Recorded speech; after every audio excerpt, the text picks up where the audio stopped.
Hallelujah और praise the Lord. और आप सभी का स्वागत करते हैं फिर एक बार बाइबल स्टडी में, जो हम प्रस्तुत कर रहे हैं टैबरनेकल मिनिस्ट्री इंटरनेशनल की ओर से। और प्रभु यीशु मसीह के सामर्थी नाम में आप सभी को सलाम। और मुझे विश्वास है, भरोसा है कि बाइबल स्टडी के द्वारा आप सभी जन आशीषित हो रहे हैं। और आइए फिर एक बार आशीषित होने के लिए, सीखने के लिए, खुद को बदलने के लिए, खुद को सुधारने के लिए, खुद को प्रभु यीशु मसीह जैसे बनाने के लिए हम तैयार होंगे। और ये और कोई नहीं करता, लेकिन वो पवित्र आत्मा है जो हमें सिखाता है। और वचन के जो रहस्य है हमारे सामने बड़े आसानी से हमारे स्तर पर वो ले आता है। तो आइए हम सभी जन मिलकर दुआ करेंगे और स्वागत करेंगे पवित्र आत्मा का।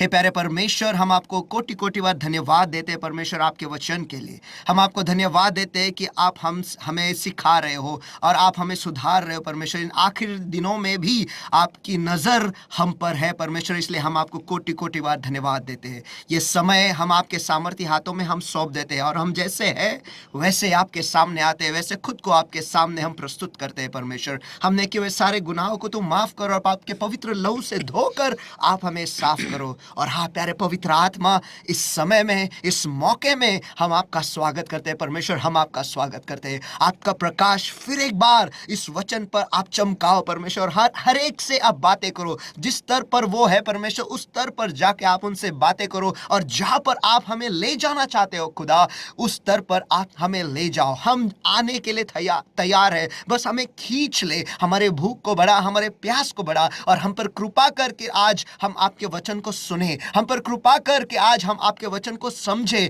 और हम पर कृपा कर कि हम आपके वचनों को हमारी जिंदगी में लागू करें परमेश्वर, क्योंकि आपके कृपा के बगैर हम कुछ भी नहीं कर सकते। और है खुदा, हम बदलने के लिए तैयार हैं, हम बदलाव के लिए तैयार हैं। हमसे बातें कर, बस हम पर वो कृपा करके आज जब आप हमसे बातें करोगे, हम आपके मुंह के क्षेत्र में आ जाएगा परमेश्वर, जहाँ पर वो जिंदगी के, वो जीवन के शब्द हमें प्राप्त हो और हमारे जिंदगी जो अंधियारे में वो प्रकाशमय हो जाए परमेश्वर। हम हमारे जिंदगी को पूरी तरह से बदल दे। हे प्यारे पवित्र आत्मा, ये वक्त और जो सारे लोग जो इस वक्त जुड़े हुए हैं और जो कोई भी इस वीडियो को जब कभी भी देखने वाला परमेश्वर, उस व्यक्ति को हम आपके सामर्थ्य हाथों में हम सौंप देते हैं परमेश्वर। और आपकी करुणा और आपकी कृपा और आपका अभिषेक हर एक पर रहे, और ये वचन जो है उनकी जिंदगी को बदल दे, यही हम दुआ करते हैं। धन्यवाद आपके रेमा वचन के लिए, जो आज फिर एक बार आप हमारे यहाँ पर हमारे सामने हमसे बातें करने वाले परमेश्वर। धन्यवाद आपकी उपस्थिति के लिए, धन्यवाद आपके अभिषेक के लिए,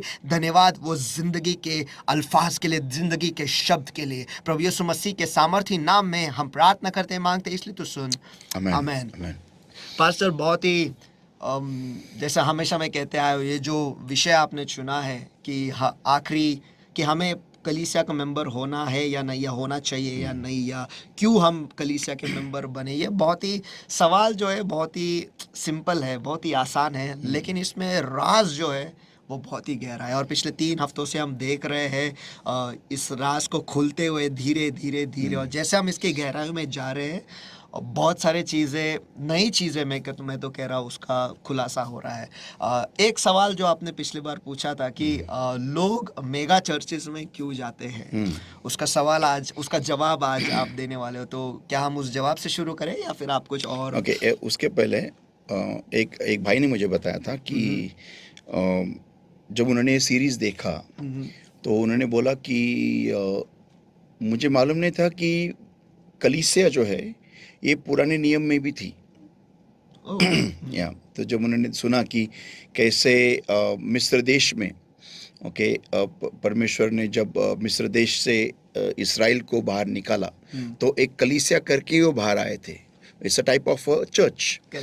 तो उस भाई को वो एक बहुत बड़ा एक रेवलेशन था, and he was blessed by that revelation. And वो ये बात भी सही है पास्टर, क्योंकि इतने साल भी मैं आपके साथ रहा हूँ कि जब कभी हमने कलीसिया का बात किया है, हमेशा हमने कहा कि प्रेरितों के काम, वो पेंटिकॉस्ट के दिन वही पहला कलीसिया वो उस दिन कलीसिया का जन्म हुआ। लेकिन उसका जैसे कहते हैं परछाई, हमेशा जो कहते हैं कि वो होता ही है पुराने नियम में, उसका खुलासा उस दिन हुआ। ये सच है, सच है। That's right.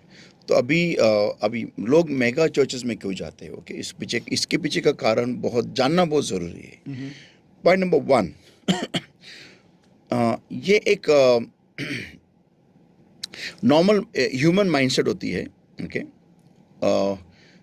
आउट ऑफ 100% अगर ह्यूमंस हम लेंगे ना, तो 80-85% लोग इसी मानसिकता से बने हैं। ओके। और वो है, जहाँ भीड़ है वहाँ हम जाएंगे। फॉर एग्जाम्पल, अगर समझो दो स्कूल है, ओके। एक स्कूल में बहुत भीड़ है, बहुत बहुत स्टूडेंट्स, बहुत बच्चे जाते हैं, ओके। और दूसरी स्कूल है, वहाँ पर बहुत कम बच्चे जाते हैं, ओके। तो एक नॉर्मल माँ बाप जो होते हैं ना, वो बड़े भीड़ वाले स्कूल में ही Yes. बच्चे को डालने की वो मंशा रखेंगे, इच्छा रखेंगे। लेकिन जहाँ पर स्कूल में बहुत थोड़े बच्चे हैं, ओके, तो वहाँ पर जाने वाले जो माँ बाप रहेंगे, अपने बच्चों को डालने वाले बहुत कम रहेंगे। बहुत कम ऐसे माँ बाप है जो दोनों भी स्कूल की जो तालीम है, शिक्षा है, उसे चेक करेंगे, ओके। लेकिन ज़्यादातर माँ बाप सिर्फ भीड़ और ग्रेड्स, इन दो चीज़ों पे ध्यान रख के, ओके, वो लोग अपने बच्चों का एडमिशन वहाँ लेंगे, ओके। जी हाँ। उसी तरह से जिस मॉल में ज़्यादा लोग जाते हैं, वहाँ पर और ज़्यादा लोग जाते हैं। और जिस मॉल में कम लोग जाते हैं, वहाँ पर कम लोग जाते हैं। क्यों? क्योंकि वहाँ भीड़ कम है। जी हाँ। और इंसान की फितरत ही ऐसी है कि इंसान बहुतांश 85% आई कैन से 85% पीपल वो भीड़ के पीछे चलने वाले होते हैं। वो उन्हें उन्हें हम ये कह सकते हैं, दे आर लाइक शीप, और they are like the herd, okay. तो 85% लोग वो झुंड की तरह होते हैं, या फिर वो Yes. भेड़ों के झुंड की तरह है, जहाँ पर जस्ट फॉलो। वो कभी भी लीड नहीं करेंगे, कभी भी क्राउड को चैलेंज नहीं करेंगे, कभी भी उस लहर के खिलाफ नहीं जाएंगे। उनमें उतनी ताकत होती नहीं, हिम्मत ही नहीं होती है कि वो किसी को सवाल पूछे कि ऐसा ये तो क्यों कर रहा है, तो क्यों बोला। मैं आपको एक सिंपल एग्जांपल देता हूँ, बहुतांश लोग इस बात को एग्री हो जाएंगे। अगर आप डॉक्टर के पास जाते हो, आपको कोई बीमारी है, और डॉक्टर आपको एक तकरीबन 3 या 4 या 5 या 6 दवाई लिख के देता है, आप में से कितने लोग हैं जो डॉक्टर को ये पूछने की हिम्मत रखते हैं या करते हैं कि ये दवाई क्या काम करेगी, ये दवाई आप मुझे क्यों दे रहे हो, ये दवाई क्या करती है, ये दवाई का काम क्या है, इससे मेरे साथ क्या होने वाला है, ये क्यों आपने मुझे लिख के दिया है। आप में से कितने लोग हैं जो डॉक्टर को ये सवाल पूछते हैं? आप खुद देखो, बहुत कम लोग होते हैं जो डॉक्टर को ये सवाल पूछते हैं कि ये दवाई क्यों, ये दवाई क्यों, ये दवाई क्यों, इससे क्या होगा, इससे क्या होगा, फिर आप मुझे ये क्यों दे रहे हैं, इसके पीछे का कारण क्या है। एक्चुअली स्पीकिंग, फ्रैंकली स्पीकिंग, ये आपका अधिकार है। जी हाँ। आपको डॉक्टर को पूछना ज़रूरी होता है कि बाबा इस दवाई से क्या होगा, ये दवाई मुझे क्यों प्रिस्क्राइब कर रहे हो, ओके। तो ये ज़रूरी है, लेकिन बहुत लोग नहीं पूछते। जो भी डॉक्टर ने लिख के दिया है वो सीधा लेते हैं, पर्ची लेंगे और सीधा जाके केमिस्ट के पास जाएंगे और वो दवाई ले लेते हैं। उतना ही नहीं, जो भी टेस्ट डॉक्टर ने लिख के दिया है वो टेस्ट वो पूरा करके डॉक्टर को देते हैं। ये कभी पूछेंगे नहीं कि ये टेस्ट आप मुझे क्यों बता रहे हो, आप मेरे खून में क्या क्या चेक कर रहे हो, क्यों चेक कर रहे हो, आपको ऐसा डाउट क्यों आ रहा है मेरे बारे में। तो ये सब चीजें होती है ना, ये these are like crowd followers, okay. भीड़ के पीछे चलने या वाले। जो पूछेंगे नहीं, जिनको ये हिम्मत नहीं होती है पूछने की, ओके। मैं आपको और एक एग्जांपल देता हूँ। बहुतांश लोग ऐसे होते हैं जब मॉल में जाते हैं, जो उन्हें चेक किया जाता है, ओके, तो सिर्फ वो ऐसा ही घुमाते हैं लोग, ओके, और जाओ चलो। हाँ, कई बार आवाज आते तो वो बोलते हैं बाबा क्या है, ओके। तो बाबा एक बार रुमाल निकाला, एक बार चाबी निकाली, एक बार मोबाइल निकाला, जो भी XYZ है, ओके। लेकिन बहुत कम लोग होते हैं जो उस अथॉरिटी को पूछते हैं कि यार तूने मुझे चेक किया, सबको चेक किया, इस आदमी को क्यों नहीं चेक किया, ये आदमी कौन है। मैंने एक बार ये किया था, और आपकी कंपनी में मैंने ये किया है, शायद आप भूल गए, WNS में, या तो मैंने वहाँ पर एक बहुत बड़ा बखेड़ा खड़ा कर दिया था, आपको मालूम होगा, ओके। तो मैंने उस मॉल में जो सिक्योरिटी ऑफिसर था उनका, तो वो बंदा बाहर गया, वापस अंदर आया, बाहर गया अंदर आया, बाहर गया अंदर आया, और मैं एंट्रेंस पे बैठा था, और मैं वो SGS मॉल की बात कर रहा हूँ, मैं वहाँ पर मैं कॉफ़ी पी रहा था, और फिर मैं जाके उठा और मैंने जाके उस वॉचमैन से बात की कि आप इस आदमी को चेक क्यों नहीं कर रहे। नहीं वो हमारा ऑफिसर है। तो उसमें क्या है, ऑफिसर हो या कोई भी हो, वो जब बाहर जाके अंदर आता है तो आप उसे चेक करना चाहिए। करेक्ट। तो उन्होंने मुझे बोला कि नहीं नहीं नहीं, वो हमारा सर है, हम इसे चेक कैसे करें? बोले क्यों? सर आंख पे बॉम्ब लगा के नहीं आ सकता अंदर। सही है। तो फिर मैंने उनके मेन अथॉरिटी था उसको मैंने बुलाया, अब लेके आओ। तो मैंने उसको सवाल पूछा कि ये आदमी जो है वो बाहर जाके बॉम्ब लगा के अंदर आ सकता है या नहीं? आपने कितने बार ऐसा हाईजैकिंग देखी होगी जहाँ पर खुद एयरपोर्ट के स्टाफ ही इन्वॉल्व थे? करेक्ट। तो बोला हाँ जी हाँ, वो सब सही बोल रहे हैं। फिर ये इनके लिए नियम अलग क्यों है? तो एक अकेला मैं था जो उस भीड़ से भिड़ गया। ओके, ये मेरा नेचर है, बहुत लोग जानते हैं इस बात को। I never flow with the crowd. तो ये मैंने मेरे बेटे के स्कूल में भी मैं ये किया था। तो तब से मुझे उस स्कूल से बैन किया था। मुझे वहाँ पर अलाउड नहीं था जाने के लिए। एनीवेज मीन्स मेरे बेटे के द्वारा बैन हो गया था मैं। तो वो बात अलग है। But the thing is this कि आपके साथ भी वो हो गया, तो वो लोग बिना किसी को चेक चेक किए अंदर कर भी मोबाइल्स अलाउ नहीं करते थे, लेकिन उन 3-4 लोगों को उन्होंने मोबाइल के साथ Allow में किया अलाउ था। किया था। और मैं वहाँ पर मैंने उनसे झगड़ा शुरू किया। मैंने उनका पॉइंट पकड़ा कि इनको क्यों नहीं, क्यों ये नहीं फ़ोटो निकाल सकते और ये नहीं डाल सकते, ये नहीं चोरी कर सकते, क्यों? क्योंकि वो सेल टैक्स ऑफिसर, इसीलिए। That was a big argument there. Anyways, तो ये जो करने वाले लोग होते हैं ना, वो बहुत कम होते हैं। लेकिन बहुतांश लोग जहाँ भीड़ है वहाँ चलो डन। भीड़ है, भीड़ है तो मीन्स सही होगा। उनके मन में ऐसा होता है, अगर भीड़ है इसका मतलब सही है। ऐसे लोगों का थिंकिंग है। लेकिन अगर अब यीशु मसीह के पास देखो, यीशु मसीह ने ये बोला है, enter into the narrow gate. Correct. या जहाँ पर ज्यादा भीड़ है वहां मत घुसो, वहां मत जाओ। जहाँ पर कम भीड़ है वहां पर जाओ। मीन्स जहाँ पर मार्ग क्या उसको कहते हैं, सक्रिय है, नैरो है, वहां पर जाओ। तो बेसिकली मेगा चर्च का बात यही होता है कि इतने लोग जाते हैं, इसका मतलब उनको कुछ तो भी हो रहा है, इसलिए वहां जा रहे हैं, तो मैं भी जाऊंगा। First point. सेकंड पॉइंट होता है कि चिन्ह चमत्कार, कि वहां पर चिन्ह चमत्कार हो रहे इसलिए तो लोग जा रहे हैं, तो हम भी जाएंगे। और लोगों के गवाहियों को सुनने के बाद में उनका विश्वास बढ़ जाता है, तो उनको भी चमत्कार मिल जाता है। इसमें कोई बुरी बात नहीं है, ये सही है, अच्छी बात है। ओके, वो होना चाहिए। और थर्ड इंपॉर्टेंट पॉइंट होता है कि, और ये सबसे भयानक पॉइंट है, सबसे खतरनाक पॉइंट है, कि मेगा चर्चेस में किसी का ध्यान तुम्हारे पास नहीं रहता है। करेक्ट। इतने सारे लोग हैं का यानी सब पर ध्यान रखना, तो और हर एक की ज़िंदगी को सही इस पे लाना। और वैसे भी लोगों को ऐसा पसंद नहीं होता है कि मेरे ज़िंदगी में कोई दखल मैं नहीं यही बोला था ना, मैं यही बोल रहा हूँ, किसी का ध्यान तुम्हारे पास नहीं होता है।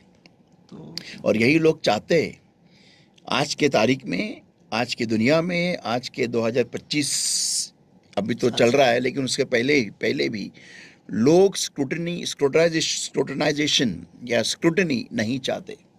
They don't like being scrutinized. They don't like being corrected. They don't like to be like being क्या उसको कहते हैं वो, pinched up and put on the table under the eye of the diamond cutter. Okay. तो लोगों को पसंद नहीं है कि वो उनकी ज़िंदगी में कोई ताक झाक करे या उन्हें सुधारे। नहीं, मैंने वो और एग्जाम्पल बताओ। वो और कि उन्हें पकड़ कर या चिमटी लेकर वो कांच के नीचे ले आए, जो हीरो को तराशता है, हाँ। उसके कांच के नीचे ले आना लोगों को पसंद नहीं है। पसंद नहीं आता है लोगों को। तो इसीलिए लोग मेगा चर्चेज में जाते हैं जहाँ पर भीड़ ज़्यादा है, क्योंकि वहाँ पर पासबान का या किसी का भी ध्यान, किसी का भी ध्यान आपके ऊपर नहीं होता है। मसलन, अरे वो धागा क्यों पहना है, अरे वो पैर में क्या धागा है, अरे तू लॉर्ड में होते हुए भी तू ये क्या कर रहा है, सही। ये टैटू क्यों लगा है। तो ये सब चीज़ें ना वहाँ पर नज़र नहीं आती है। और अगर वो पासबान ये सब चालू करेगा, वो भ्रष्टाचारी चालू करेगा, तो उसकी भीड़ आधी से कम हो जाएगी। करेक्ट। एक झटके में, in one shot it will be gone. तो इसका उदाहरण आपने पिछले गए हफ्तों में भी दिया है कि कैसे बड़े बड़े पास्टर्स अगर वो ऐसे करने लगे तो उसका परिणाम उनके टाइट्स पर होगा, उनके Yes. ऑफरिंग पर होगा, इसे Yes. लोग करते भी नहीं है। नहीं करते। इसके पीछे का और एक कारण है, मीन्स मैं इसे कभी कभी सोचता हूँ कि जब मछुआरा जब समंदर में उसके जाले डालता है, तो वो जाले, देखो, दो प्रकार के या तीन या चार प्रकार के, basically I just talk about two, दो प्रकार के मेथड्स के बारे में बात कर रहा हूँ मैं, तरीके मछली पकड़ने के।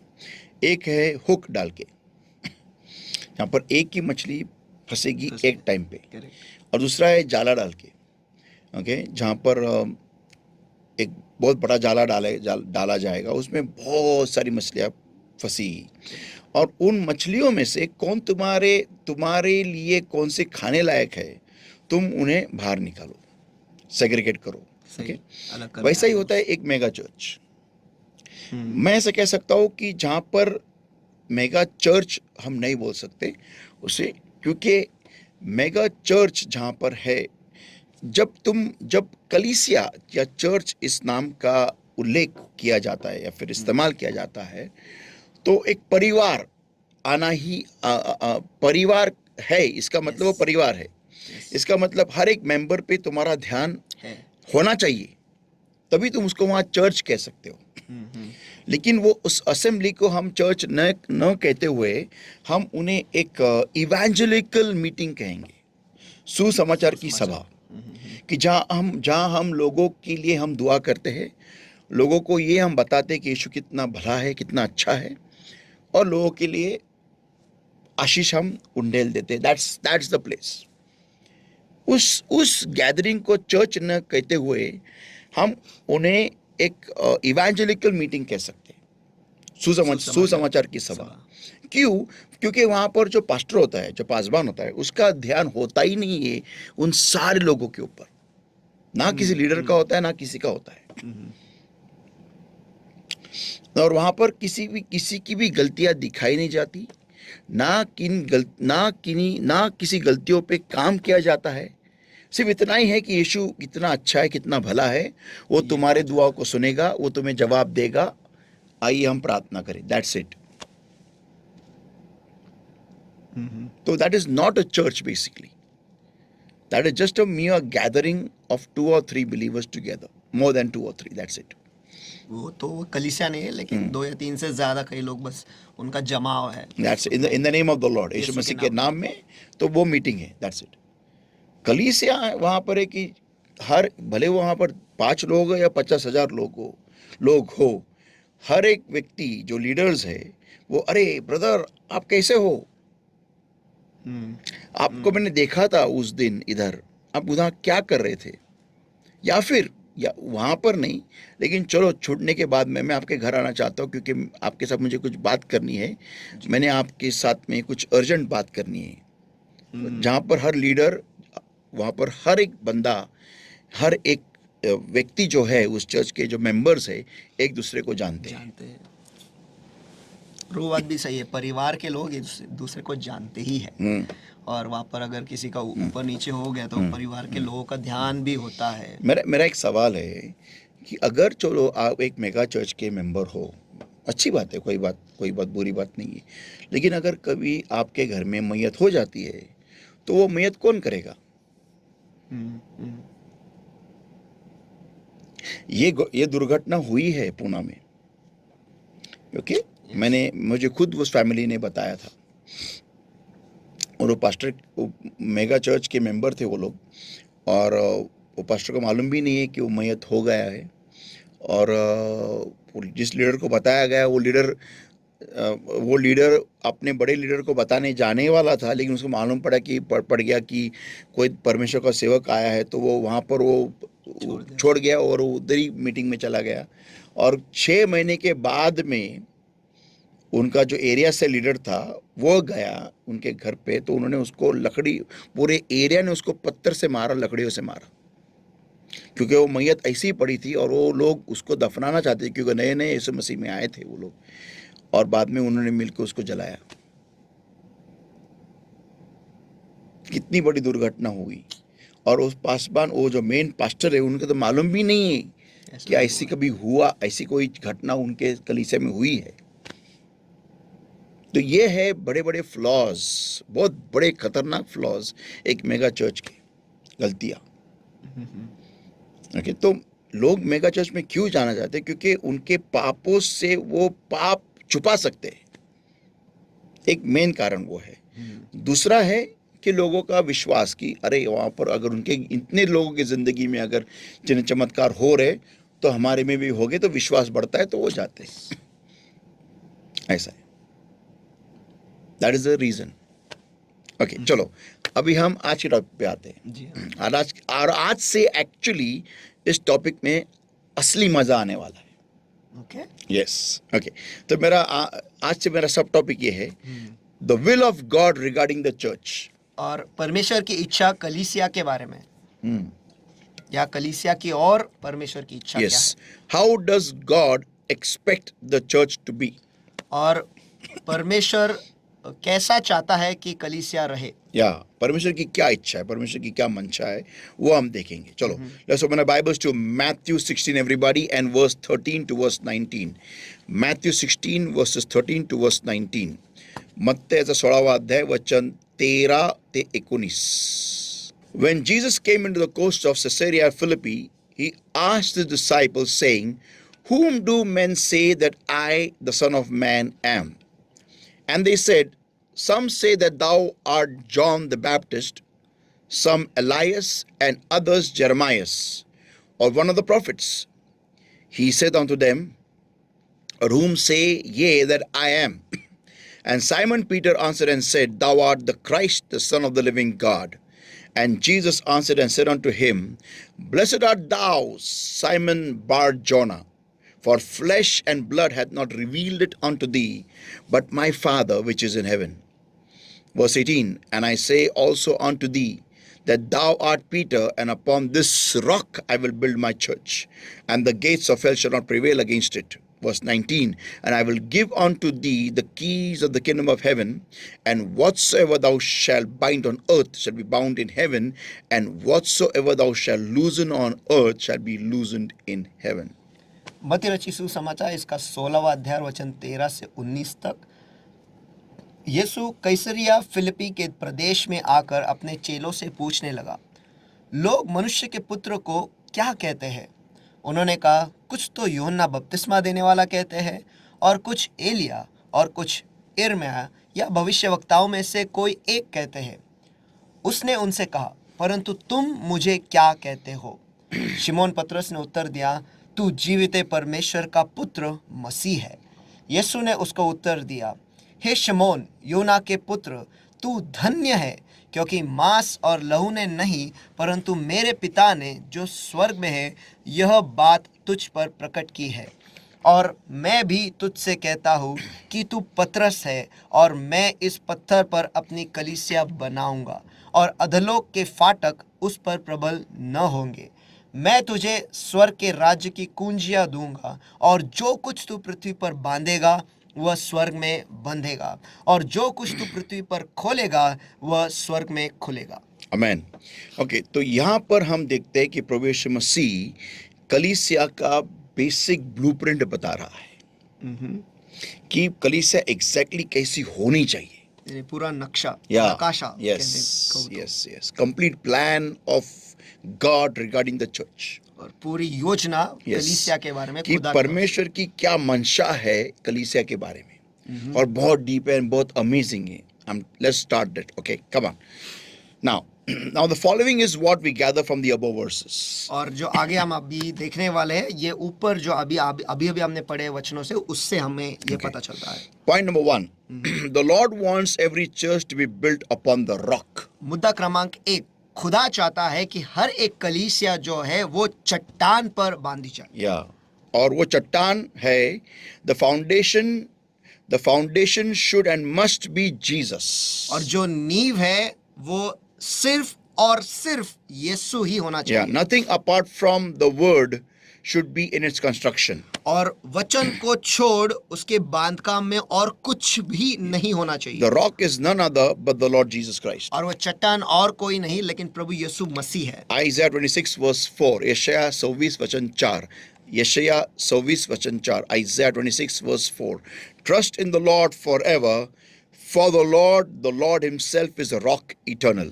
और यशायाह इसका 26वां अध्याय और वचन 4, यहोवा पर सदा भरोसा रख, क्योंकि प्रभु यहोवा सनातन चट्टान है। Amen. Isaiah 28 verse 16. Therefore, thus saith the Lord God, behold, I lay in Zion for a foundation a stone, a tried stone, a precious cornerstone, a sure foundation. He that believeth shall not make haste. और यशायाह इसका 28वां अध्याय और वचन 16, इसलिए प्रभु यहोवा यह कहता है, देखो मैंने सियोन में नींव का पत्थर रखा है, एक परखा हुआ पत्थर, कोने का अनमोल और अति दृढ़ नींव के योग्य पत्थर, और जो कोई विश्वास रखे वह उतावली न करेगा। Amen. 1 Peter chapter 2 verse 6 to verse 8. पहले पेत्र दूसरा अध्याय वचन 7 से वचन 8. Wherefore also it is contained in the scripture, behold, I lay in Zion a chief cornerstone, elect, precious, and he that believeth on him shall not be confounded.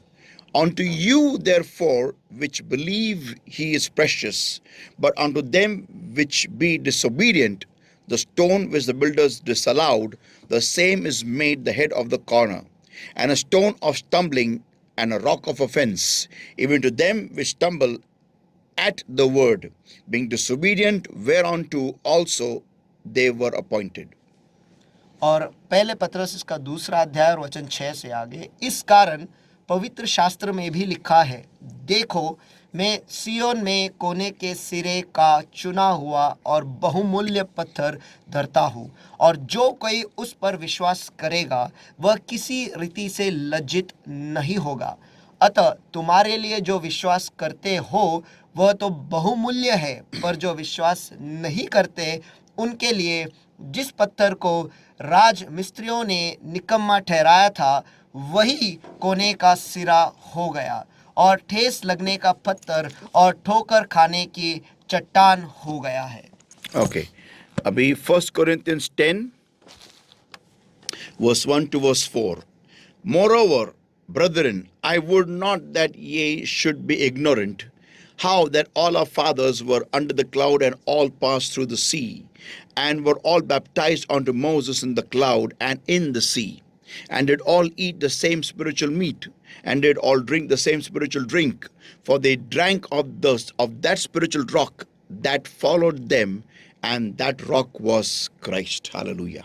पहले करंथियों की पत्री इसका 10वां अध्याय वचन 1 से 4, हे भाइयों, मैं नहीं चाहता कि तुम इस बात से अज्ञात रहो कि हमारे सब पूर्वज बादल के नीचे थे और सब के सब समुद्र के बीच से पार हो गए, और सब ने बादल में और समुद्र में मूसा का बपतिस्मा लिया, और सब ने एक ही आत्मिक भोजन किया, और सब ने एक ही आत्मिक जल पिया, क्योंकि वे उस आत्मिक चट्टान से पीते थे जो उनके साथ साथ चलती थी, और वह चट्टान मसीह था। Amen. Psalm 31 verse 3. स्तोत्र 31 वचन 3. For thou art my rock and my fortress, therefore for thy name's sake lead me and guide me. Amen. भजन संहिता 31 और वचन 3, क्योंकि तू मेरे लिए चट्टान और मेरा गढ़ है, इसलिए अपने नाम के निमित्त मेरी अगुवाई कर और मुझे आगे ले चल। हालेलुया। आमीन। तो अभी सबसे पहला पॉइंट ये है कि परमेश्वर चाहता, अभी हमने देखा कि चट्टान मतलब यीशु मसीह है। जी हाँ। तो परमेश्वर चाहता है, परमेश्वर ने कहा पत्रस से, हम फिर से एक बार वो पढ़ेंगे।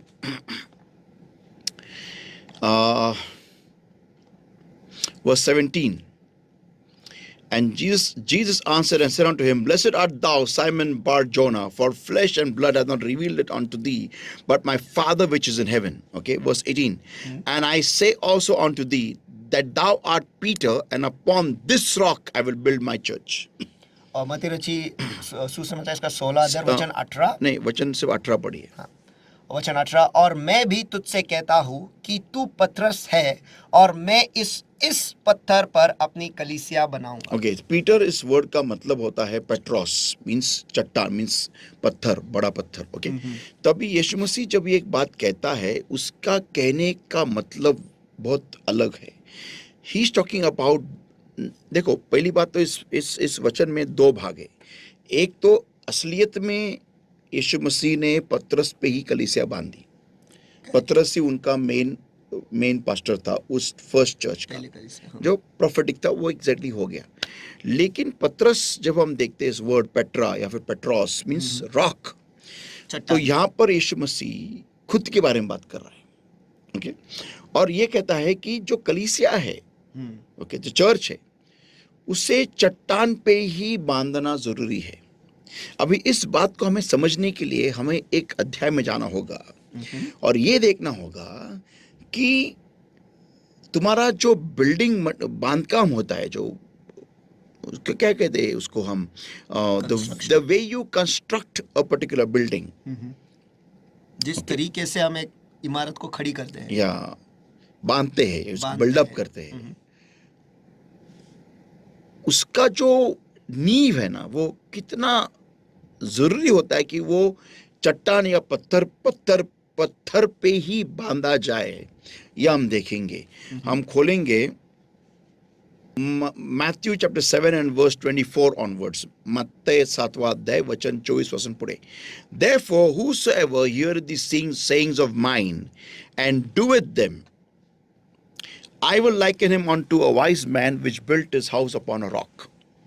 Okay, and the rain descended and the floods came and the winds blew and beat upon that house, and it fell not, for it was founded upon a rock. मत्ती रची सुसमाचार इसका 7वां अध्याय वचन 24 और 25। इसलिए जो कोई मेरी ये बातें सुनकर उन्हें मानता है, वह उस बुद्धिमान मनुष्य के समान ठहरेगा जिसने अपना घर चट्टान पर बनाया, और बारिश और बाढ़ आई और आंधियां चली और उस घर पर टकरे लगी, परंतु वह नहीं गिरा क्योंकि उसकी नींव चट्टान पर डाली गई थी। ओके, तो यहाँ पर हम देखते हैं कि यीशु मसीह एक उदाहरण दे रहा है। करेक्ट। ओके, और वो उदाहरण हम बहुत अच्छी भली बात जानते हैं, हमने बहुत बार इसको सुना भी है, पढ़ा भी है। ओके, लेकिन आज हम इसको प्रभु यीशु मसीह के दिल के अंदर से जो आवाज आती है या फिर उसकी मंशा जो है, वो हम उस एंगल से हम देखेंगे। यीशु मसीह कहता है कि वो चट्टान मैं खुद हूँ, और वो कलीसिया का जो फाउंडेशन है, जो बिल्डअप है, जो कंस्ट्रक्शन है, वो पूरा का पूरा उस चट्टान के द्वारा ही होना चाहिए। सिर्फ चट्टान के ऊपर नहीं, जो भी कंस्ट्रक्शन तुम करते हो, जो भी क्या उसको बोलते हैं हिंदी में, कंस्ट्रक्शन, बांधकाम आप करते हो, उसका हर एक पार्ट जो भी हम उसमें बांध रहे हो, बिल्डअप कर रहे हो, वो इस चट्टान से ही उसका मटेरियल आना चाहिए। यानी हर एक पुर्जा जो कुछ भी इस्तेमाल हर एक होगा, पुर्जा, हर एक ईंट, जो कुछ भी इस्तेमाल होगा वो इस वचन से ही होना चाहिए, वचन के द्वारा ही होना चाहिए। सो इस मीन्स इसका मतलब ये भी होता है कि कोई भी पास्टर जो होता है, जो भी सिखा रहा है, उसने बाहर की कोई भी चीज उसके अंदर मिक्स नहीं करनी चाहिए, मिला नहीं सकते। या भले वो कितनी भी अच्छी होने दो, लेकिन अगर वो वचन के लाइन में नहीं आता है, तो I can't mix it up, I can not mix it with the construction of the body of Christ, of the church. तो कलीसिया के बांधकाम में या फिर प्रभु के शरीर के बांधकाम में मैं किसी और चीज को लेकर मिला नहीं सकता। या यू कैन नॉट, ओके, क्योंकि वो चट्टान का भाग नहीं है। आमीन। देखो कैसा होता है, एक आदमी है जो एक बंगला बांध रहा है, ओके, और वो चट्टान पे बांध रहा है, लेकिन वो चट्टान को बांधते वक्त उसको वो चट्टान को फोड़ना पड़ा है, उसने जाके बड़े बड़े होल किए, सब कुछ किया, उसने उसका नींव डाला है, सब कुछ डाला है, बेस बिल्डअप किया। लेकिन जब वो चट्टान को फोड़ रहा था, तो बहुत सारे पत्थर नीचे गिर गए, छोटे छोटे। तो उसका काम क्या है, उन सारे पत्थरों को इकट्ठा करना है और उस बंगले को बांधने में उसको वो पत्थर का उन्हीं पत्थरों पत्थरों का से इस्तेमाल करना है। उन्हीं पत्थरों का इस्तेमाल करना है। तो यहाँ पर हर एक जो पासवान होता है, जो पास्टर होता है, उसका काम होता है कि जब मैं कलीसिया को सिखा रहा हूं, मुझे इस वचन के अनुसार उस कलीसिया को तैयार करना है। नहीं तो वो कलीसिया, वो जो पत्थर है ना, पत्थर जो उसका नाम यीशु मसीह है, उस कलीसिया को वो रिकॉग्नाइज नहीं करेगा।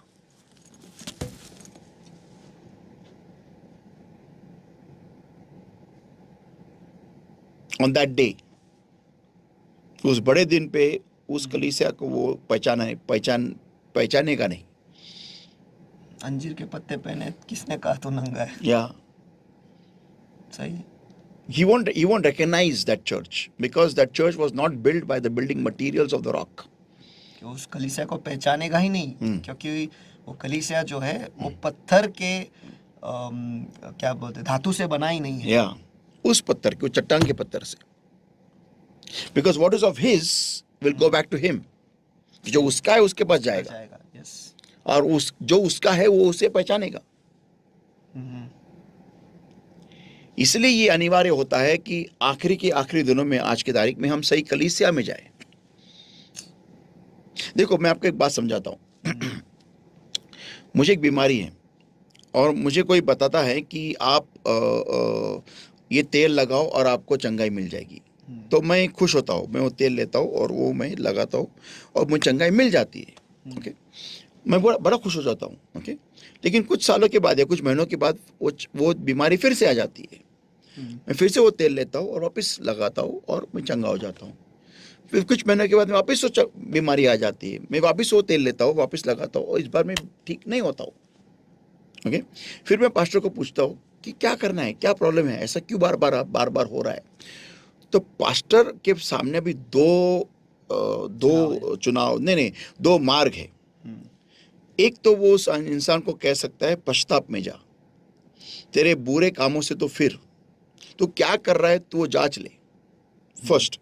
या फिर सेकंड, वो आदमी, वो पास्टर जो है, उसको ये कह सकता है कि तुझे और ज्यादा तेल लगाना होगा, या फिर तू परमेश्वर के राज्य में उसको तुझे बोना पड़ेगा, तुझे पैसा डालना पड़ेगा, या जो भी है, जो भी झूठा जो है प्रचार वो बता सकता है और उस आदमी को वो लूट सकता है। दो चुनाव है। ओके, तो ये किस पर निर्भर होता है कि जो पास्टर है वो खुद अपनी जिंदगी को इस वचन के अनुसार ढाल रहा है कि नहीं ढाल रहा है। मैंने एक बात देखा, इतने साल में यीशु मसीह में चला हो, राइट फ्रॉम द ईयर 1990, ये जो वचन है ना, ये दुधारी तलवार है। ये सिर्फ जो सुन रहे उनको नहीं काटती है, बोलने वाले को भी वो पहले काट देता है। लेकिन ये देखो, आजकल क्या हो गया मालूम है, आज ये YouTube और इंटरनेट के ऊपर तुम्हें मैसेजेस फ्रीली मिल जाते हैं और तुम उन मैसेज का इस्तेमाल कर सकते हो और अपनी कलीसियाओं में प्रीच कर सकते हो। ये जितने भी पास्टर लोग ये कर रहे हैं ना, इनके लिए बहुत बड़ी धोखे की घंटी है, बहुत बड़े खतरे की घंटी। क्यों? क्योंकि अगर उन्होंने उस मैसेज को अपने अंदर पैदा नहीं किया है। देखो, आज मैं आपको इस बात बताता हूँ, ये कभी मैंने बताया नहीं अभी तक, इतने सालों में कभी बताया नहीं है। जो पास्टर किसी भी वचन को पैदा करता है, किसी भी उपदेश को पैदा करता है, ओके, वो ऐसे ही पैदा नहीं करता, वो एक अनुभव में से गुजरता है। परमेश्वर उसे एक अनुभव जीने लगाता है और जब वो उस अनुभव को जीता है और उसके बाद में वो वचन को देता है, उसमें अनॉइंटिंग का, उसमें there is a backup, there is a support of the anointing of the Holy Spirit, because that person has been crushed by the Lord through situations to get that message out.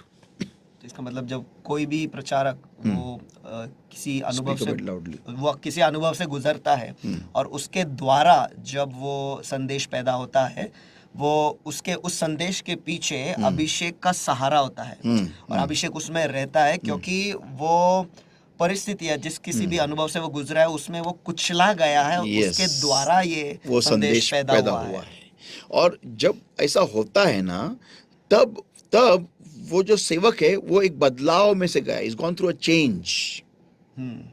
लेकिन उसके उलट जगह पे जब कोई सेवक YouTube से या फिर इंटरनेट से कोई भी मैसेज डाउनलोड करता है और वहां से प्रीचिंग करता है, he is not gone through the process of change, he is not gone through the process of crushing, he is not cried tears of blood, he is not sweated blood, he is not gone through the crushing experience. तो जब वो आसानी से YouTube है ये कहीं से भी लेते हैं, उस वक्त वो कुचलने जाने के प्रक्रिया से वो गुजरे नहीं है, खून के आंसू रोने में वो प्रक्रिया से गुजरे नहीं है, या फिर खून के क्या कहते हैं पसीना बहाने में वो गए नहीं, वो कुचलने का जो अनुभव है उसमें से वो नहीं गए, लेकिन मुफ्त में उन्हें जस्ट ऐसे ही मिल गया आसानी से। एंड यही वो लोग हैं जिन्हें मत्ती इसके 7वें अध्याय में वचन 21 से आगे परमेश्वर यीशु मसीह उनको कहने वाला है कि मैं तुम्हें कोई जानता नहीं था। क्योंकि वो अनुभव से गए नहीं। They have not been tutored by the Lord. They have not been mentored by the Lord. खुदा ने उन्हें सिखाया नहीं। Yes. वर्ड है सिखाया। सिखाया जो जाता है तो कान भी खींचे जाते हैं। जी हाँ। तो बेसिकली जो कलीसिया है ना, उसका जो बिल्डअप है वो चट्टान पे और चट्टान से होना जरूरी होता है। Everything has to be by the rock. सब कुछ उस चट्टान के द्वारा ही होना चाहिए, या चट्टान से ही होना चाहिए। तो बेसिकली जब कोई भी पास्टर अपनी कलीसिया को इस एक चट्टान में से नहीं बांधता है, बिल्डअप नहीं करता है, तब वो पास्टर है ना, वो कलीसिया से अन्याय कर रहा है और बहुत बड़ा गुनाह कर रहा है, बहुत बड़ा गुनाह। और उसका हर्जाना उसको मरने के बाद 100% बहुत डेडली तरीके से देना पड़ेगा, इतना मैं गारंटी जानता हूँ। लेकिन उसके पहले भी वो घुट के तड़प के बहुत बेकार मौत मरेगा। और मैं सोने से बहुत सारे उदाहरण है जहां पर पास्टर लोगों ने कलीसिया के साथ में बहुत बड़ा अन्याय किया है, मंडली को जैसा वचन चाहे वैसा नहीं दिया है। क्यों? क्योंकि उनके खुद के पाप एक्सपोज होने वाले थे। मैं एक वचन में बताना चाहता हूँ, ये बहुत खतरनाक वचन है और ये वचन मुझे हमेशा नम्र बनाता है और मुझे होश में ले आता है। हमेशा मैं जितने बार भी वचन सिखाता हूँ या फिर प्रभु मुझसे बात करता है तब ये वचन it becomes like क्या उसको कहते हैं, होश में लाता है ये वचन हमेशा। Matthew 5 everybody and verse 19, मत्ती इसका 5वां अध्याय वचन 19। Okay, whosoever therefore shall break one of these least commandments। अभी देखो यहाँ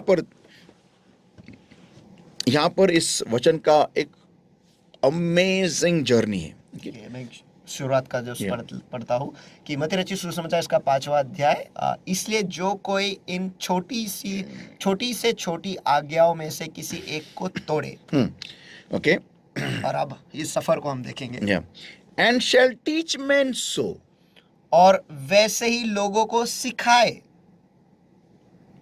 यानी तोड़ा है और वैसे ही सिखाया है कि तोड़ो।